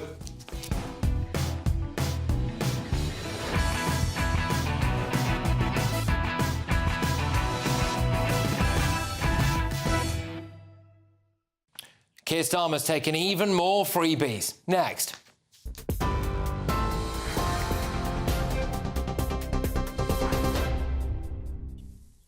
Very good evening to you, just after 10 o'clock. Straight back to Patrick very shortly. First, though, the top stories tonight. Donald Trump has claimed many countries do want to make a deal with the United States as he defended his sweeping new tariffs during talks tonight with Israel's Prime Minister at the White House. Benjamin Netanyahu and the president say they're now working on a new economic pact between the two countries. Trump also revealed the US will hold direct talks with Iran on Saturday, warning Tehran it can't have a nuclear weapon. They're also pushing for a new deal to return hostages after the breakdown of a fragile ceasefire with Hamas. Well, an update on the global markets. They have today plunged amid that trade war. The FTSE 100 closed the day today down more than 4%, while the pound fell sharply against the dollar. Speaking earlier at Jaguar Land Rover, Sir Keir Starmer called for cool heads and vowed to fight for a deal with Washington. He also eased green car rules to help struggling manufacturers hit by Trump's 25% auto tariff. But critics say he's not doing enough, with Kemi Badenoch accusing Labour of acting too late. In other news, a major incident has been declared in Birmingham as the city buckles under 5 weeks of uncollected rubbish and mile-long queues at tip sites. The stench is thick in the air, according to residents, with bin bags rotting on the streets across the city. Striking workers say they're being forced onto near minimum wage pay, while the council claims it has made a fair deal. Unite, though, says there's no chance of a temporary pause to the walkouts. A neighbouring council has now been called in to help tackle the growing waste crisis. People starting wildfires in Northern Ireland could face manslaughter charges. That's according to the Environment Minister there, as crews battle nearly 150 blazes in just 3 days. Andrew Muir called the fires catastrophic and has urged the public to report anyone seen lighting them, warning they're risking lives, home and nature. Fire commanders say most of the blazes were started deliberately and there is now an amber wildfire alert in place until at least the end of this week. The King and Queen are in Italy, starting their 4-day state visit there, greeted today by the fighter jets over Rome and a red carpet welcome. Camilla said she was delighted to be there as Charles prepares to become the first British monarch to address both houses of Italy's parliament. The trip will include a black tie banquet on their 20th anniversary and a joint flybast by the Red Arrows. A planned visit to the Vatican, though, was cancelled as Pope Francis recovers from pneumonia. And Blondie drummer Clem Burke has sadly died today at the age of 70 following a private battle with cancer. He featured on all of the band's albums and was hailed as the heartbeat of Blondie by Debbie Harry and Chris Stein. He played on hits like Heart of Glass and One Way or Another and performed with icons including Bob Dylan. Tributes have been pouring in from across the world of music today, with Bryan Adams, Dave Stewart and Dave Davies remembering his spectacular drumming and infectious enthusiasm. That's the news on GB News. One last update from me at the top of the hour. Now it's straight back to Patrick. For the very latest GB News direct to your smartphone, sign up to News Alerts by scanning the QR code or go to gbnews.com/alerts.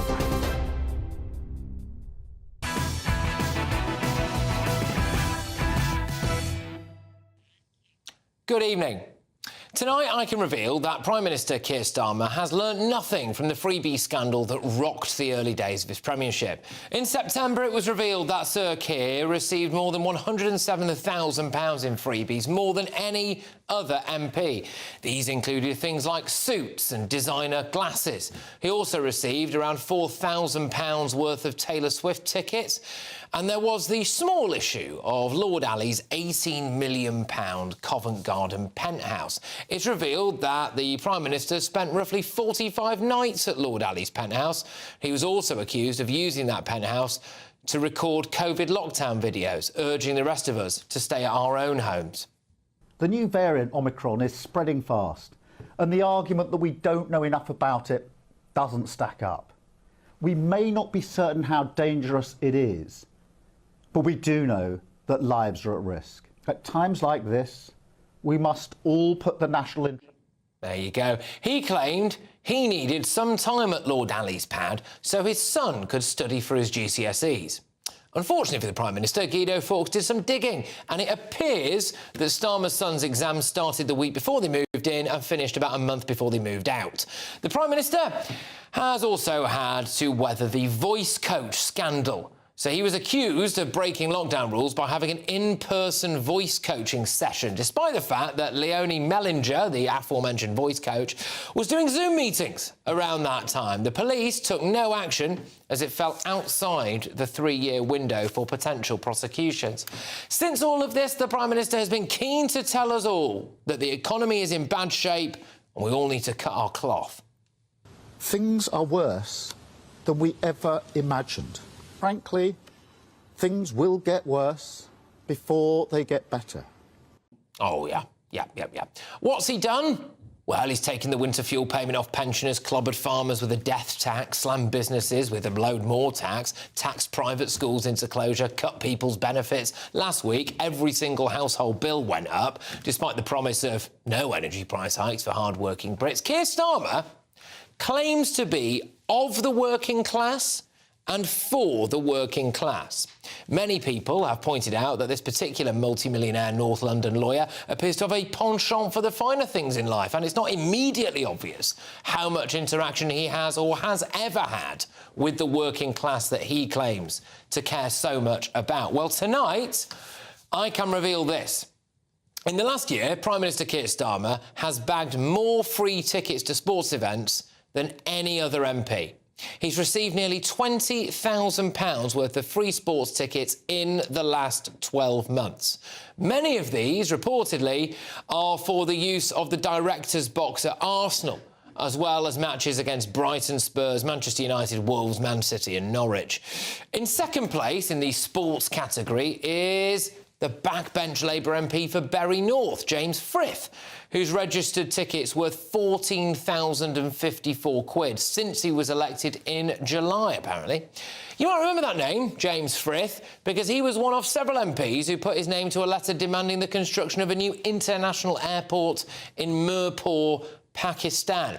I wonder how the hard-working people of Bury North feel about their MP taking just shy of 15 grand's worth of freebies and campaigning for a Pakistani airport as their bills go up and their benefits are cut. The top 20 worst offending MPs for taking freebies to go to sporting events is listed here. Now, it includes 10 Labour MPs, 8 Conservatives, 1 Liberal Democrat and 1 Reform UK MP. And yes, that is Nigel Farage, who has claimed £2,000 worth of free tickets. The problem for the Prime Minister is a perceived lack of authenticity. He likes to give the impression that he's working class, despite not being able to define it.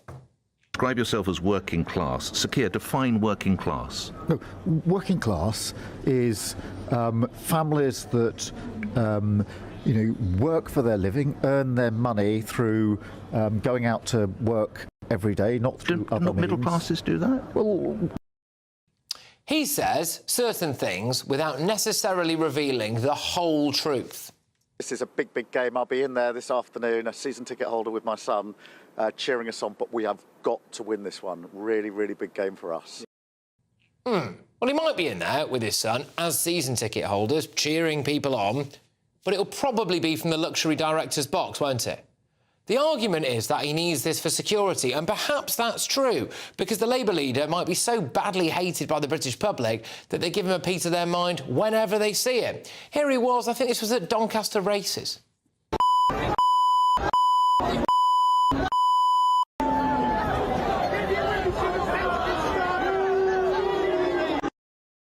And here he was, just at a pub.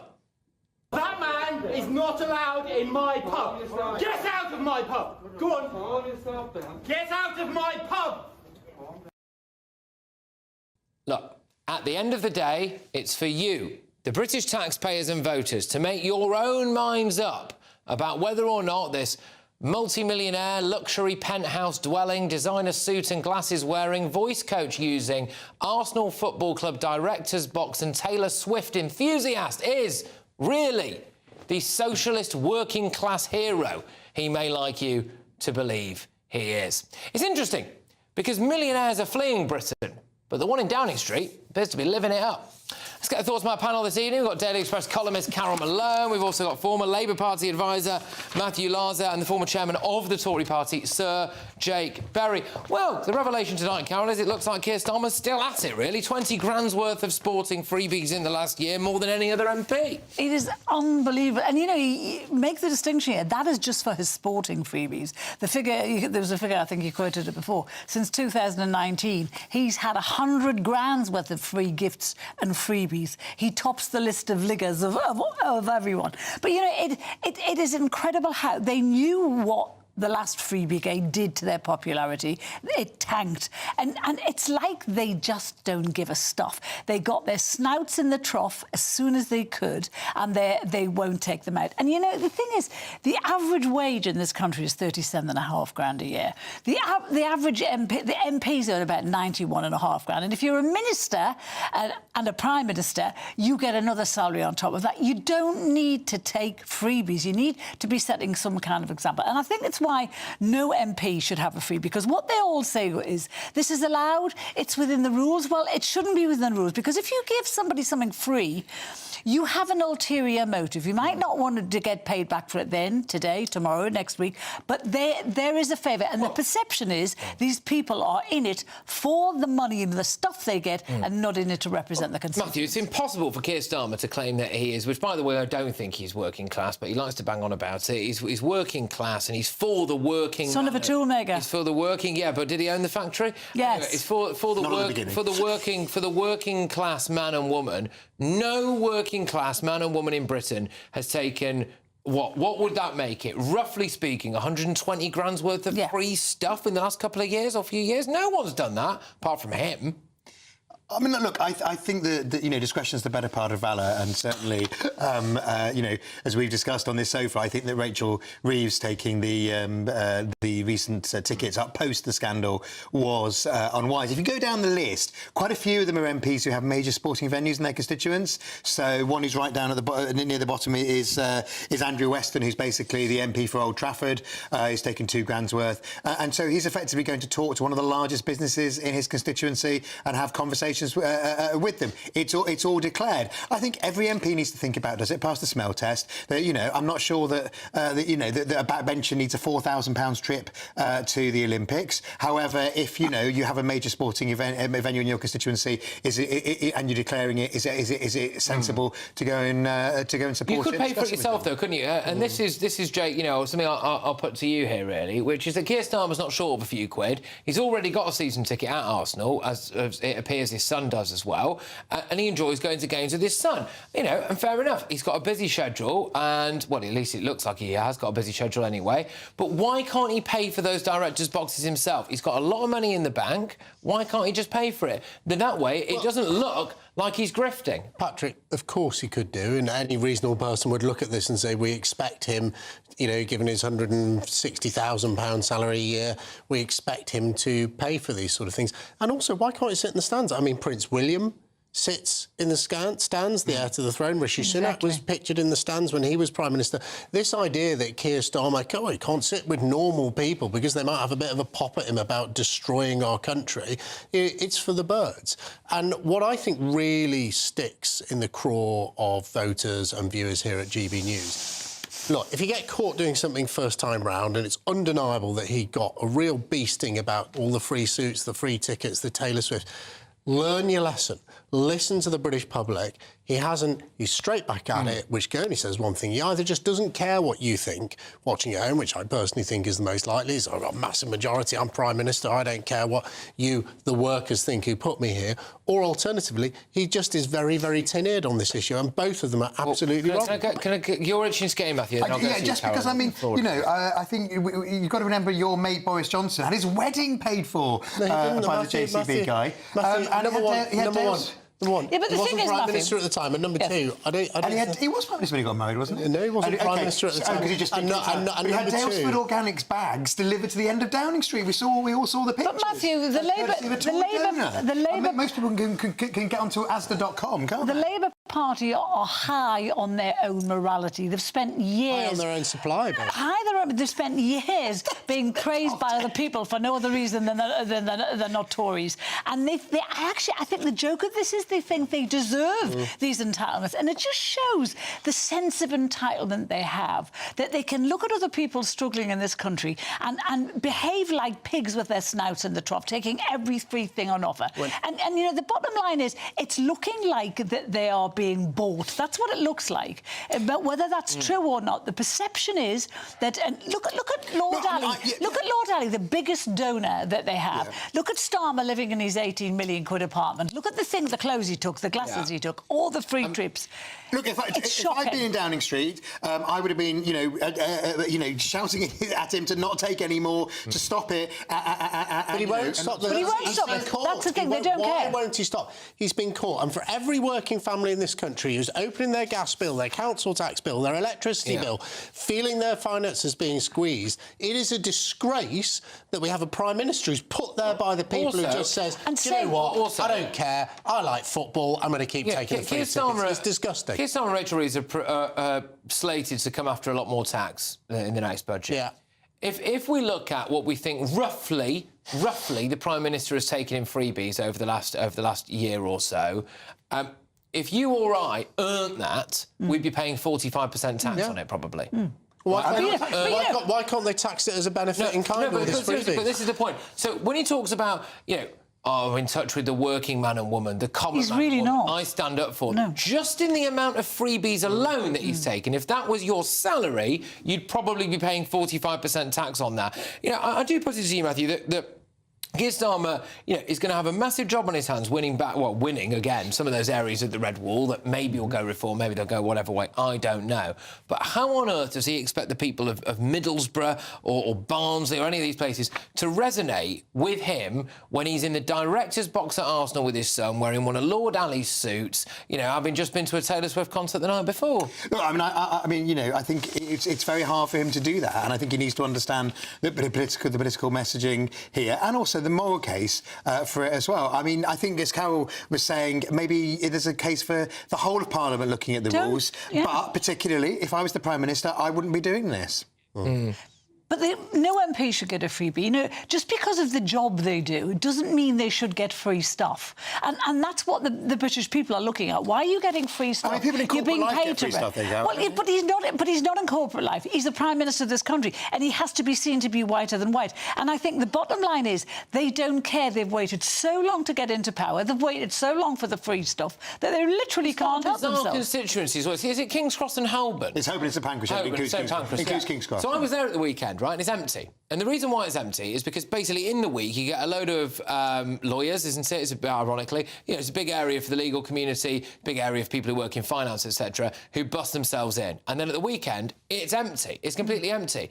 And I looked at that and I thought, if he thinks that where he represents is in any way representative of the wider country, then he's in massive trouble. It's a really bizarre part of the world, King's Cross, St Pancras and Holborn, where it's a totally fake Well, and you've got lots of tourists that get in Camden Market as well, which is not typical of the country. Look, I mean, I know what you mean, but, you can't have a cabinet that's all of people from central London, but you've got people from all across the country, including the North East. There's a lot of people from the North East in the cabinet. You don't buy the fact that he needs it, because his argument will be he's got a right to a family life and he needs this for his security. Well, as I say, Prince William sits in the stands. He's the heir to the throne. He's a much higher security. Then he pays for his tickets. Well, but he sits in the stands. Keir Starmer's whole argument, apparently he's already paid for his ticket. He pays for his season ticket. His whole argument is, to keep me safe, I need to sit in the director's box. Well, if that's true, pay for it. And secondly, I don't believe it's true anyway. If the heir to the throne can sit in the stands, Rishi Sunak sat in the stands as Prime Minister. We've seen leading politicians and people from the media sat in the stands at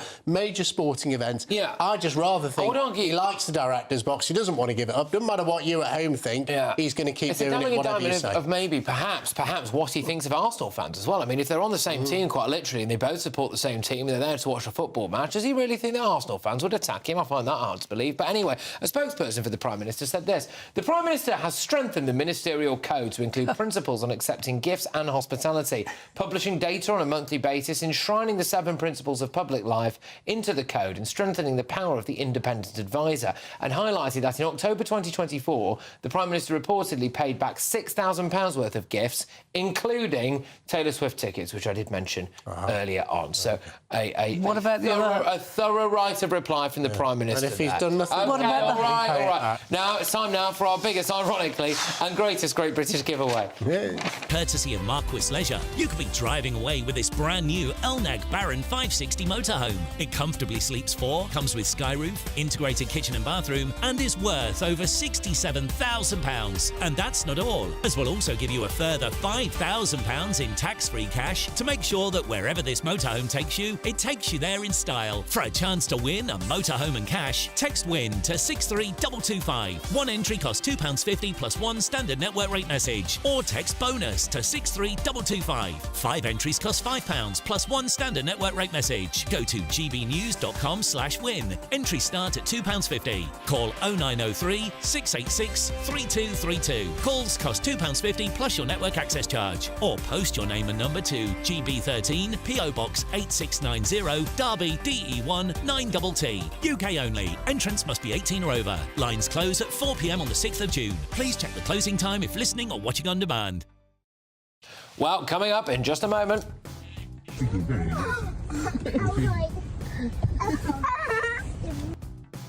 Stay tuned to find out what happened to Boris Johnson on his family holiday. And I'm going to have all of tomorrow's newspaper front pages at 10:30. We're also going to be revealing the story that leaders of the Muslim world are now criticising the UK, saying Muslim integration has failed and it poses a risk to everybody. But next, in a Patrick Christys Tonight exclusive, yes, that's right, another one, centre-right think tank Onward have some remarkable polling for us, showing exactly where and why the Tories lost the public trust, but crucially, how are they going to win it back? So, their director and former Cabinet Minister, Sir Simon Clarke, joins me in just a tick. Stay tuned.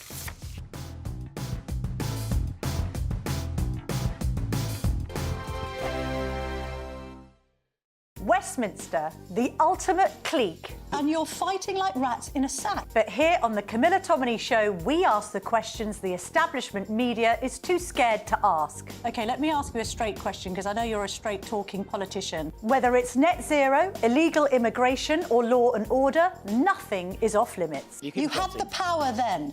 Yeah, as I and say, now you've lost it. That's the Camilla Tominey Show, a politics show that's fearless. But no, let me finish my question if you don't mind, because it is my show. Sundays at 9:30, only on GB News, the People's Channel, Britain's news channel. Patrick Christys Tonight, weekdays from 9 p.m. Do you think that this Meghan Markle lifestyle range is really going to fly off the shelves? Do people want her very expensive look? OK, so I'm going to caveat my answer with the fact that I do think Meghan has really, really good style. I don't think anybody is debating that. She always looks incredible. She wears amazing clothes. She knows how to put herself together. Will that translate into sales? Well, I think you've just hit the nail on the head. And by the way, I think you have an amazing future in TV sales beckoning for you. It's frankly probably my only future, actually, Amber. I think it's probably my only future. But carry on. I mean, the question is, they're very, very expensive clothes, aren't they? I mean, I had a little trawl through as well, you know, just in case I wanted to buy something. The cheapest thing I could find was a pair of £120 J. Crew white linen trousers. It's not just the fact that this stuff is really expensive, but who is dressing head to toe in white every day? The clothes that she's chosen as well are just not the clothes that mere mortals wear. I mean, look, there she is in the kitchen, she's cooking up a storm. Who's wearing all white? Who is this actually aimed at? It's not mums in a rush, is it? It's not some poor single mum in Basingstoke who's got 2 screaming kids, and you know that all of us, you know, look at the stuff that she's churning out there. And by the way, what is not her home and with no children in sight. I mean, who is this clothing range for? I have absolutely no idea. It's not me. It's not anyone I know. It's fascinating that I mean, if you're going to launch any brand, the first thing you do is ask, who's my customer? Who's my audience? They clearly haven't got a clue. Nobody needs to know how to make their own tea bags. Nobody. No, and also, stop sprinkling flowers on stuff. Stop it. No one does that. GB News, the People's Channel. Headliners on GB News 11 p.m. every night. It's got 3 top comedians going through the next day's newspapers so you don't have to read them, which is great. That's a good point. He's lying. I mean, maybe he's not lying. That's Headliners every night from 11 p.m. and 5 a.m. as well on GB News, Britain's news channel. Hi, I'm Michelle Dewberry, and my show is your opportunity to cut through all the noise and dive in headfirst to some robust debates. Ideas clash. Situation, isn't it? Because the failure is... You're deliberately avoiding my point. Nothing's held back. And if you think this is the end of it, wait for more. And we do not shy away from the difficult stuff. Sometimes I want to shake people and say, if only you understood. So join me on Jubes & Kerr weeknights at 6 p.m, only on GB News, Britain's news channel.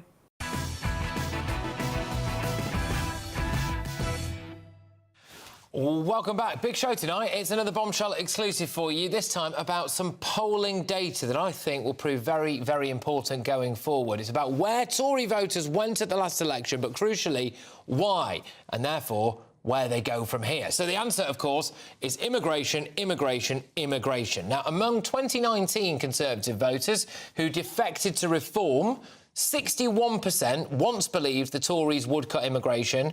Come 2024, that had plummeted to just 10%. So there you go. I mean, that is a massive difference, isn't it, really? People who once believed the Tories would cut immigration versus those people who seriously did not think they would come the last election. But it wasn't just those on the right, anyway. Of the 2019 Tory voters who later turned to the Liberal Democrats, which can I just say was a ridiculous thing to do, but anyway, there they go, 49% originally had faith in the party's immigration pledges, yet by 2024 it was only 15%. Then those Tory voters who switched to Labour told a similar story. So that just collapsed, didn't it? So 56% of them thought that they would cut immigration. I imagine this is probably a figure distorted significantly by the red wall, you would assume, if it's Labour defectors. But anyway, that was slashed to just 13%. Even those who didn't vote in 2024, 58% had originally trusted the Conservatives on immigration in 2019. 5 years later, that was down to 10% again. Well, it's clear that this, amongst other things, is what lost the Tories the last election. But where do they go from here? I'm very pleased to be joined now by the director of Onward, former Conservative MP for Middlesbrough South and East Cleveland and Chief Secretary to the Treasury and Levelling Up, I believe, as well, Sir Simon Clarke. Sir Simon, how are you? I'm very well, Patrick, and thank you for the chance to be here tonight. Yeah, well, thank you very much. Those statistics there are revealing what a lot of people might feel they already know, but it's nice to have that information specifically now. The Tories lost because of immigration, didn't they? Well, this is the findings of an absolute mega poll that we conducted last autumn. So 74,000 people were consulted on this. And you're absolutely right. I think a lot of people would say, well, we knew it was all about immigration, but it's very important that we actually have the statistics now which prove just how definitive voters' loss of trust in the government was over the issue of immigration, because it's only by understanding why we lost that we can hope to rebuild credibility and to win again. And what is also really interesting in the polling we've conducted is that it absolutely dispatches the myth that people who voted Liberal because they suddenly become sandal-wearing hippies. They haven't. They were voting Liberal just as they voted Reform to kick the Tories. And their underlying values are actually the same values that they always were. They actually believe in being pretty robust on crime, pretty robust on keeping the borders safe. Our polling, in other words, scotches the idea that these voters have moved away and we should follow them. If we revert to the classic values that they voted for us in 2019, believing we would tackle issues including the border, they will come back. Yeah, I mean, clearly, one of the most important things I imagine for the Conservatives now is, well, where do you go from here? That's what Onward is really going to try to do. That's the point of the think tank, in a way, isn't it, really? Your current leader, Kemi Badenoch, won't put a cap on immigration, won't commit to leaving the ECHR. She is also going to be dogged by this clip, which we're going to play now, which was from 2018, when she was revelling in the idea of how many visas they were giving away. As a first-generation immigrant, in particular, I'd like to thank the Home Secretary for removing the annual limits on work visas and also on international students, both of which I lobbied for on behalf of the Wellcome Sanger Institute and Anglia Ruskin University. Could he elaborate on how removing the work visa cap in particular will give business certainty? So is she the right woman for the job, given what we've just been speaking about, do you think? Well, there's no question that what Kemi's announced since she became leader of the party is absolutely on the right lines in terms of showing that we get that immigration has been far too high, both legal and illegal immigration. So we've had significant announcements on changing the rules around what's called indefinite leave to remain, trying to make it harder, in other words, for people who come into the UK claiming asylum to actually earn the right to stay here indefinitely and get on a path to citizenship. So Kemi's cracking down on that.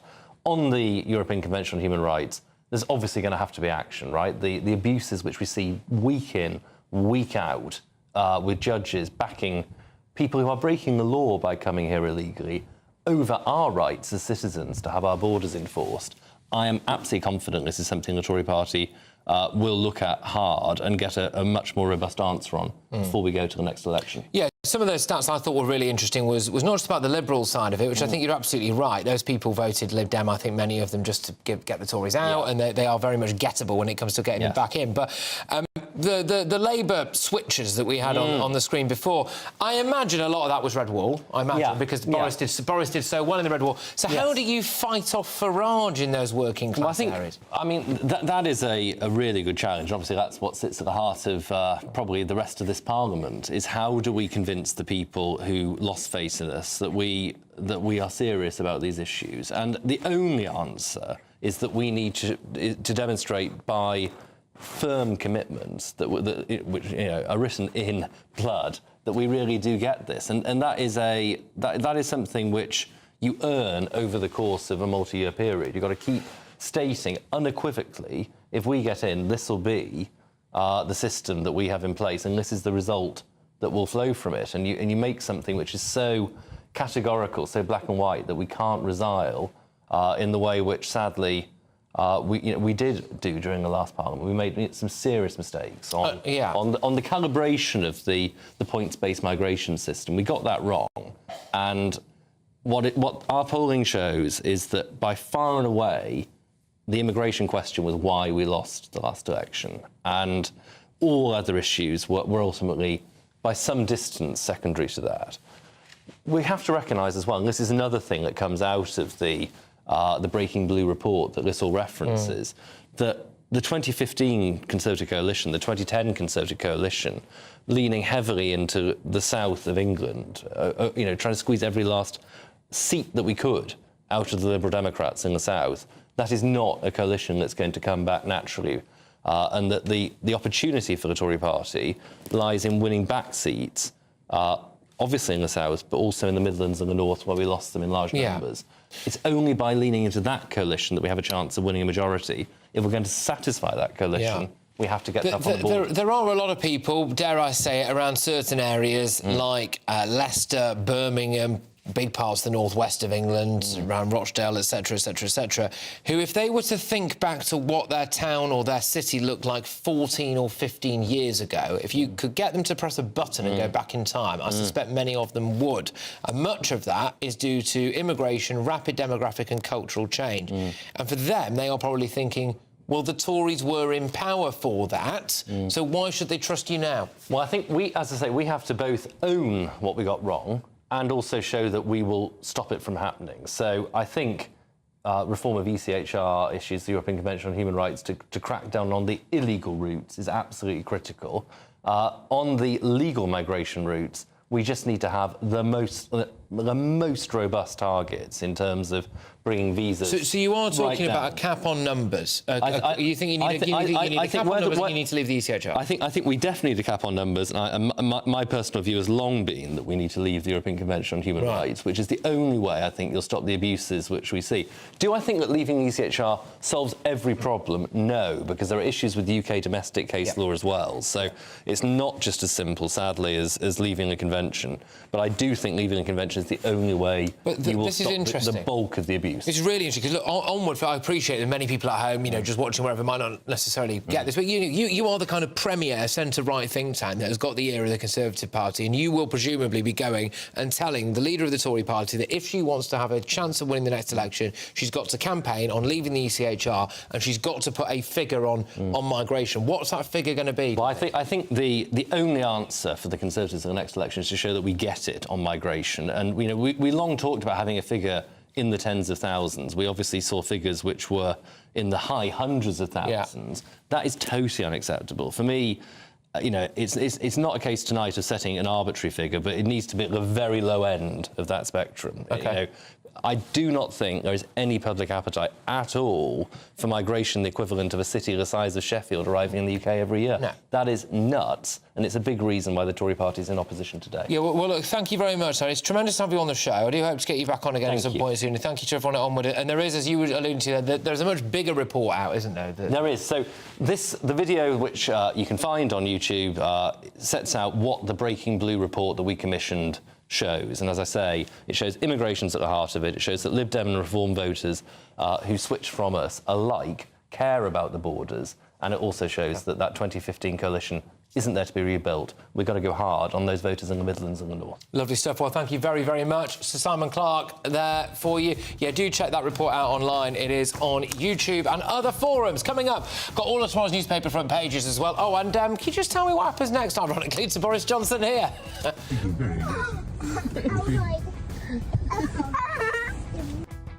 Never go to a safari park. Anyway, this is Patrick, Christys Tonight. I'll see you in a couple of minutes. I forecast a perfect holiday in the sun. Weather looking good then? For sure, and no worries about our travel insurance. All Clear Travel Insurance sponsors GB News Travel Destinations Forecast. Hello. Well, if you are off on your Easter break, it is colder in the southeast Mediterranean at the moment. Having a look at the detail, we've got some colder air coming down from the Arctic, so actually much below average for the time of year. Across parts of Italy, there is some sunshine, especially then more so across France, parts of Spain and Portugal. But towards the far west, we will see outbreaks of rain and some showers. And then as we go through the week, many places will see some sunshine before it turns a little bit downhill later. All Clear Travel Insurance sponsors GB News Travel Destinations Forecast.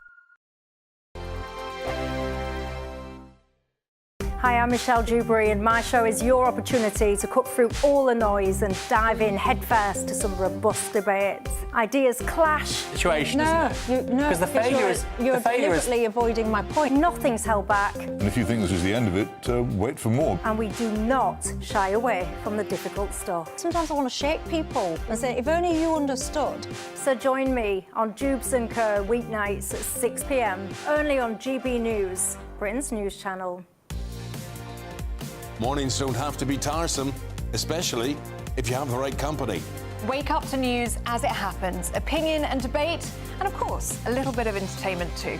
Because when the kettle's on, we're on. That's Breakfast on GB News, a show worth waking up for. Every morning from 6 a.m. Only on the People's Channel, Britain's news channel. We'll spread the news, you spread the word. Good Afternoon Britain isn't just about us. The wonderful thing about this programme is it's about everyone watching. It's an interactive programme. Well, there absolutely is something to see here, and we're going to be talking about it more. Whether it's breaking royal news, please bring us up to date, or indeed a particularly punchy speech in the House of Commons. Very, very curious. We bring it to you live, and then we bring you live reaction as well. That's Good Afternoon Britain, weekdays from midday. Only on GB News, the People's Channel, Britain's news channel. The royal family is an enduring symbol of tradition, unity and pride for Britain. At GB News, we celebrate what makes this country great. In our new royal newsletter series, you can join me, Cameron Walker, for Inside the Palace, an exclusive look every week that takes you beyond the gates and brings you the very latest from those at the heart of the monarchy. Never miss a royal moment again. Sign up now. Go to gbnews.com/royal newsletter and get the latest straight to your inbox. We're proud to be GB News, the People's Channel. And as you know, we always love to hear your views. Now, there's a new way of getting in touch with us at gbnews.com/your say. By commenting, you can be part of a live conversation and join our GB News community. You can even talk to me, Bev Turner, or any of the members of the GB News family. Join me, Nana Akwe, for an informative, interactive news programme with a difference. It's fun. No, he didn't say that, Dave. I'm so surprised. I think there's an element of truth to that. Join me from 3 p.m. every weekend, only on GB News, Britain's news channel. In the GB Newsroom, we bring you the news as it happens. With our team of dedicated journalists across the UK, We're ready to keep you up to date with what's happening every half an hour, every single day. Bulletins here on GB News, the People's Channel, Britain's news channel.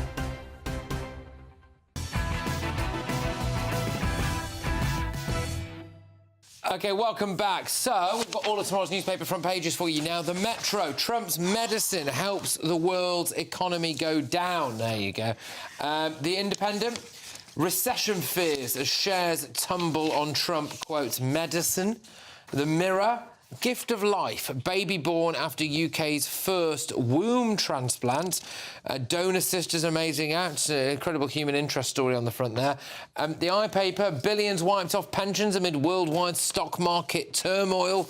They're talking about trade war. The Daily Mail also carry the womb story. They call it an exclusive interview. Baby born after womb transplant in UK first. British mother hails healthy daughter as her, quote, greatest gift, thanks to her sister, 42, donating her uterus. So there we go.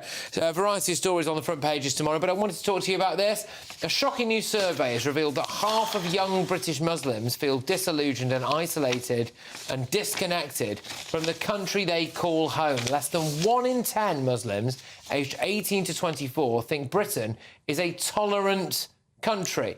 Remarkable, really, isn't it? A senior Islamic leader warns the Gaza conflict and pro-Palestine protests have deepened divisions and created a dangerous vacuum that extremists could fill. It's interesting to note that this comment comes from someone who's in charge of the Muslim League, as it's called, which is basically Gulf states. So people that you might regard as being quite hardline Muslims, especially in the case of Saudi Arabia, for example. The Saudis are now looking at us and revealing something that many people already knew, which is that there appears to be, in parts anyway, according to us, a massive disconnect between the Muslim community here and wider society, Jake. Well, look, it's really worrying, isn't it, when people are looking at our country from the outside and pointing out things that are wrong. And I think, actually, this is a bit like that old story of boiling a frog, isn't it? If you put a frog in a hot pan, it'll jump out straight away because it realises it's hot water. If you bring it up to the boil slowly, the frog doesn't notice and it dies. And that is what is happening in the UK. Our society is changing around us. We don't see it. We're losing free speech. We're losing freedoms. We've got this problem with Gaza and the hate marches that we see in London every weekend, and we do not notice because it's happening to us bit by bit. But countries around the world are starting to spot it, whether it's the Muslim League saying that you've got a real problem in this country with the attitude of young Muslims towards the British state, whether it's JD Vance or other people around the world pointing out the loss of free speech. Britain is in big trouble, and our friends around the world are telling us, and we need to start listening, Patrick. But also, Matthew, what this really highlights is the fact that this problem's getting worse. They surveyed Muslims of all ages in Britain, and the most hard line and the most kind of quotes-unquote anti-British, really, according to this, are those aged 18 to 24. We're in big trouble.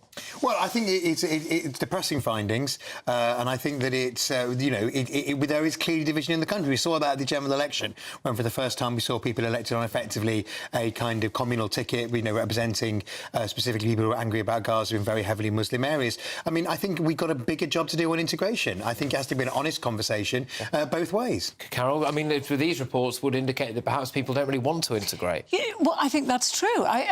This report says young Muslims definitely don't want to integrate. You know, this country could not be more tolerant of Islam. We have bent over backwards to be tolerant of Islam, and it makes me very angry when we're the ones getting told off, like it's the fault of white British people. No, it is not. You know,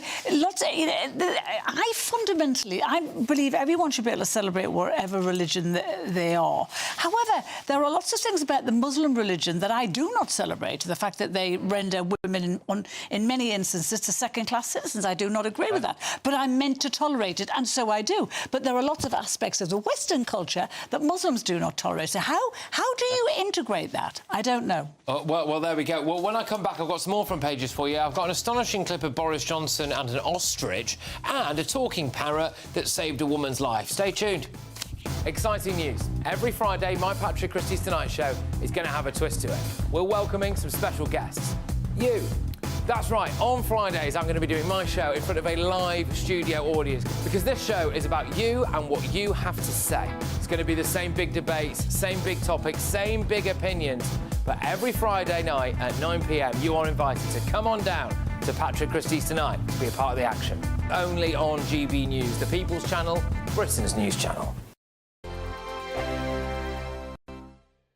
Hello again, very good evening to you. Here's your GB News weather update from the Met Office. We're going to stay pretty fine with lots of clear skies as we go through the rest of today, overnight and into tomorrow, all because high pressure firmly in control. This high pressure has been with us for a little while, and we're still going to be under the influence as we go through much of this week. That means lots of clear skies to come as we go overnight. A little bit of cloud perhaps around some North Sea coastal parts, and Orkney and Shetland staying rather cloudy. Otherwise, yes, clear skies, allowing a touch of mist and fog to develop in a few places, and for temperatures to dip. It could get to, well, several degrees below freezing across some parts of Scotland. Most places just about holding up a few degrees above, but a touch of frost is quite possible in prone rural spots.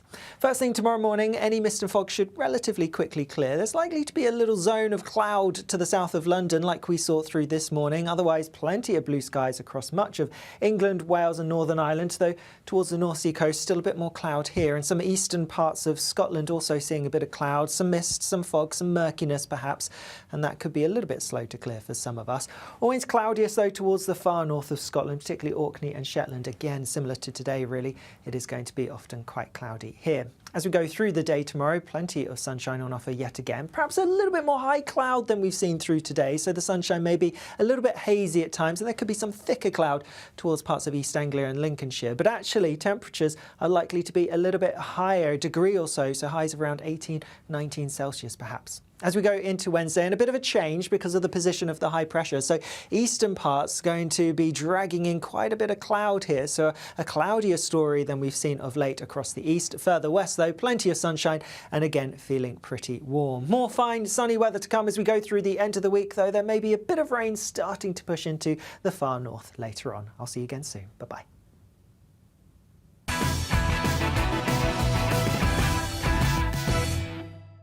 Welcome back to Patrick Christys Tonight, early on GB News. Two more front pages for you now. The Guardian. Trump threatens extra 50% tariff on China as panic grips the market. They also carry that astonishing story of the first baby born in the UK after a womb transplant. I now hope that certain people on the old pro-trans lobby don't start saying that this means that women are now absolutely irrelevant, but there we go. We'll have to wait and see. The Sun.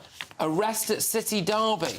Grealish, quotes, slapped in face by United fan. A man 20 charged over the tunnel attack. There's obviously very little I can say about this now, given that a man has been charged. But there we go. It's nice to see it reported on the front page of The Sun. Anyway, not the first time Jack Grealish has been allegedly punched in the face. Very famous incident when he was playing in the for Aston Villa against Birmingham, wasn't there? A bloke ran onto the pitch and clocked him in the back of the head. So he's got form for it, unfortunately, has Jack Grealish. But there we go. Well, I wanted to bring this story to you because I thought this was absolutely hilarious, actually. A woman has had her feathers ruffled after a little birdie told her that her boyfriend was cheating on her. Literally. A 25-year-old woman found out about the affair from her partner's parrot. Writing on social media, she said, "My boyfriend has a parrot called Percy, and throughout the night, Percy kept shrieking about him loving another woman named Jess. Jess is not my name, and I asked my boyfriend what the bird was talking about. He just laughed it off. He said, oh, that crazy bird. But at that point, I knew straight away he was hiding something." And she says it turns out it emerged that he was having an affair with a lady called Jess, and the parrot has fessed him up. Carol.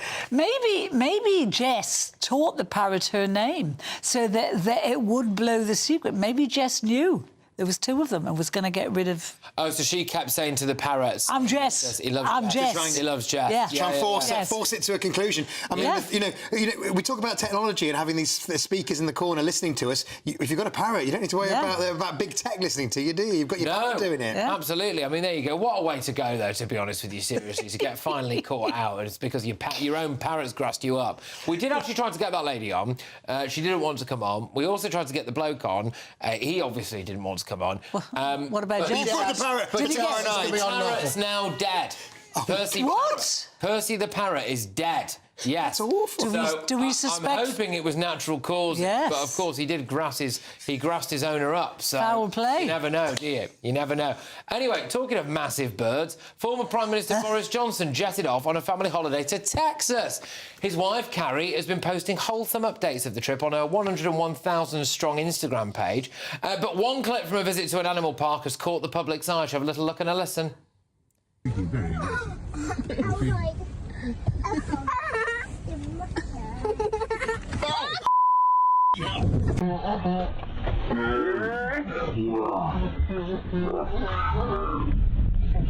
There you go. I mean, Sir Jake, that's your old boss there getting pecked to death.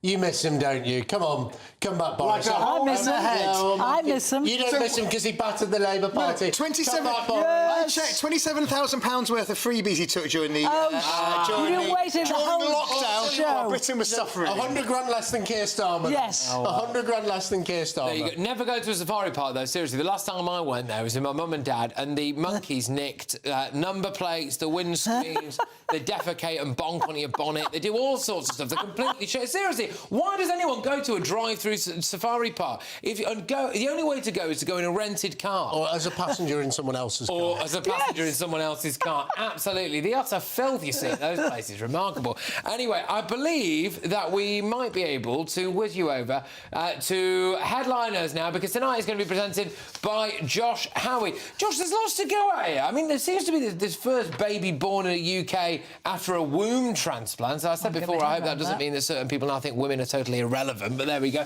What are you going to be focusing on this evening then, Josh? I've got to be honest, Patrick, I'm a little bit distracted because we have a parrot and it keeps on going on about my brother, Jeremy.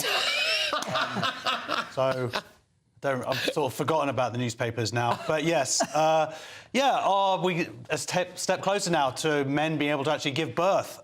Trump is saying, don't be a panicant as my inheritance disappears. And Labour MPs are upset and confused because Israel can control its own borders. And also people are smoking drugs on the tube, which might be why I'm also a little bit lightheaded. Yeah, no, indeed. I mean, that's a really good point, though, seriously. I mean, we're going to cover that, but we ran out of time. People now are apparently just openly smoking crack cocaine on the London Underground. Everywhere you go now stinks of weed. I was on the tube the other day, and seriously, some bloke just walked up to the guy I was talking to, punched him in the back of the head, and then just started randomly quoting Scottish Premier League football scores, which made you realise, actually, he was a nutter. But still, that was just my way into work. I think we say challenge with mental health problems. Sorry, yes. It's neurodivergent. Anyway, right, talking of which, thank you to my wonderful panel this evening. And thank you to you at home or listening on your radio, wherever you are. It's headliners next with the wonderful Josh Howie, so make sure you keep it GB News.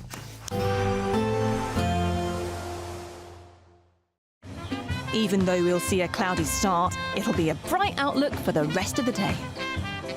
Boxed Solar, sponsors of weather on GB News. Hello again. Very good evening to you. Here's your GB News weather update from the Met Office. We're going to stay pretty fine with lots of clear skies as we go through the rest of today, overnight and into tomorrow, all because high pressure firmly in control. This high pressure has been with us for a little while and we're still going to be under the influence as we go through much of this week. That means lots of clear skies to come as we go overnight. A little bit of cloud perhaps around some North Sea coastal parts and Orkney and Shetland staying rather cloudy. Otherwise, yes, clear skies, allowing a touch of mist and fog to develop in a few places and for temperatures to dip. It could get to, well, several degrees below freezing across some parts of Scotland. Most places just about holding up a few degrees above, but a touch of frost is quite possible in prone rural spots. First thing tomorrow morning, any mist and fog should relatively quickly clear. There's likely to be a little zone of cloud to the south of London like we saw through this morning. Otherwise, plenty of blue skies across much of England, Wales and Northern Ireland, though towards the North Sea coast still a bit more cloud here, and some eastern parts of Scotland also seeing a bit of cloud, some mist, some fog, some murkiness perhaps, and that could be a little bit slow to clear for some of us. Always cloudiest though towards the far north of Scotland, particularly Orkney and Shetland. Again, similar to today really, it is going to be often quite cloudy here. As we go through the day tomorrow, plenty of sunshine on offer yet again. Perhaps a little bit more high cloud than we've seen through today, so the sunshine may be a little bit hazy at times, and there could be some thicker cloud towards parts of East Anglia and Lincolnshire. But actually, temperatures are likely to be a little bit higher, a degree or so, so highs of around 18, 19 Celsius perhaps. As we go into Wednesday, and a bit of a change because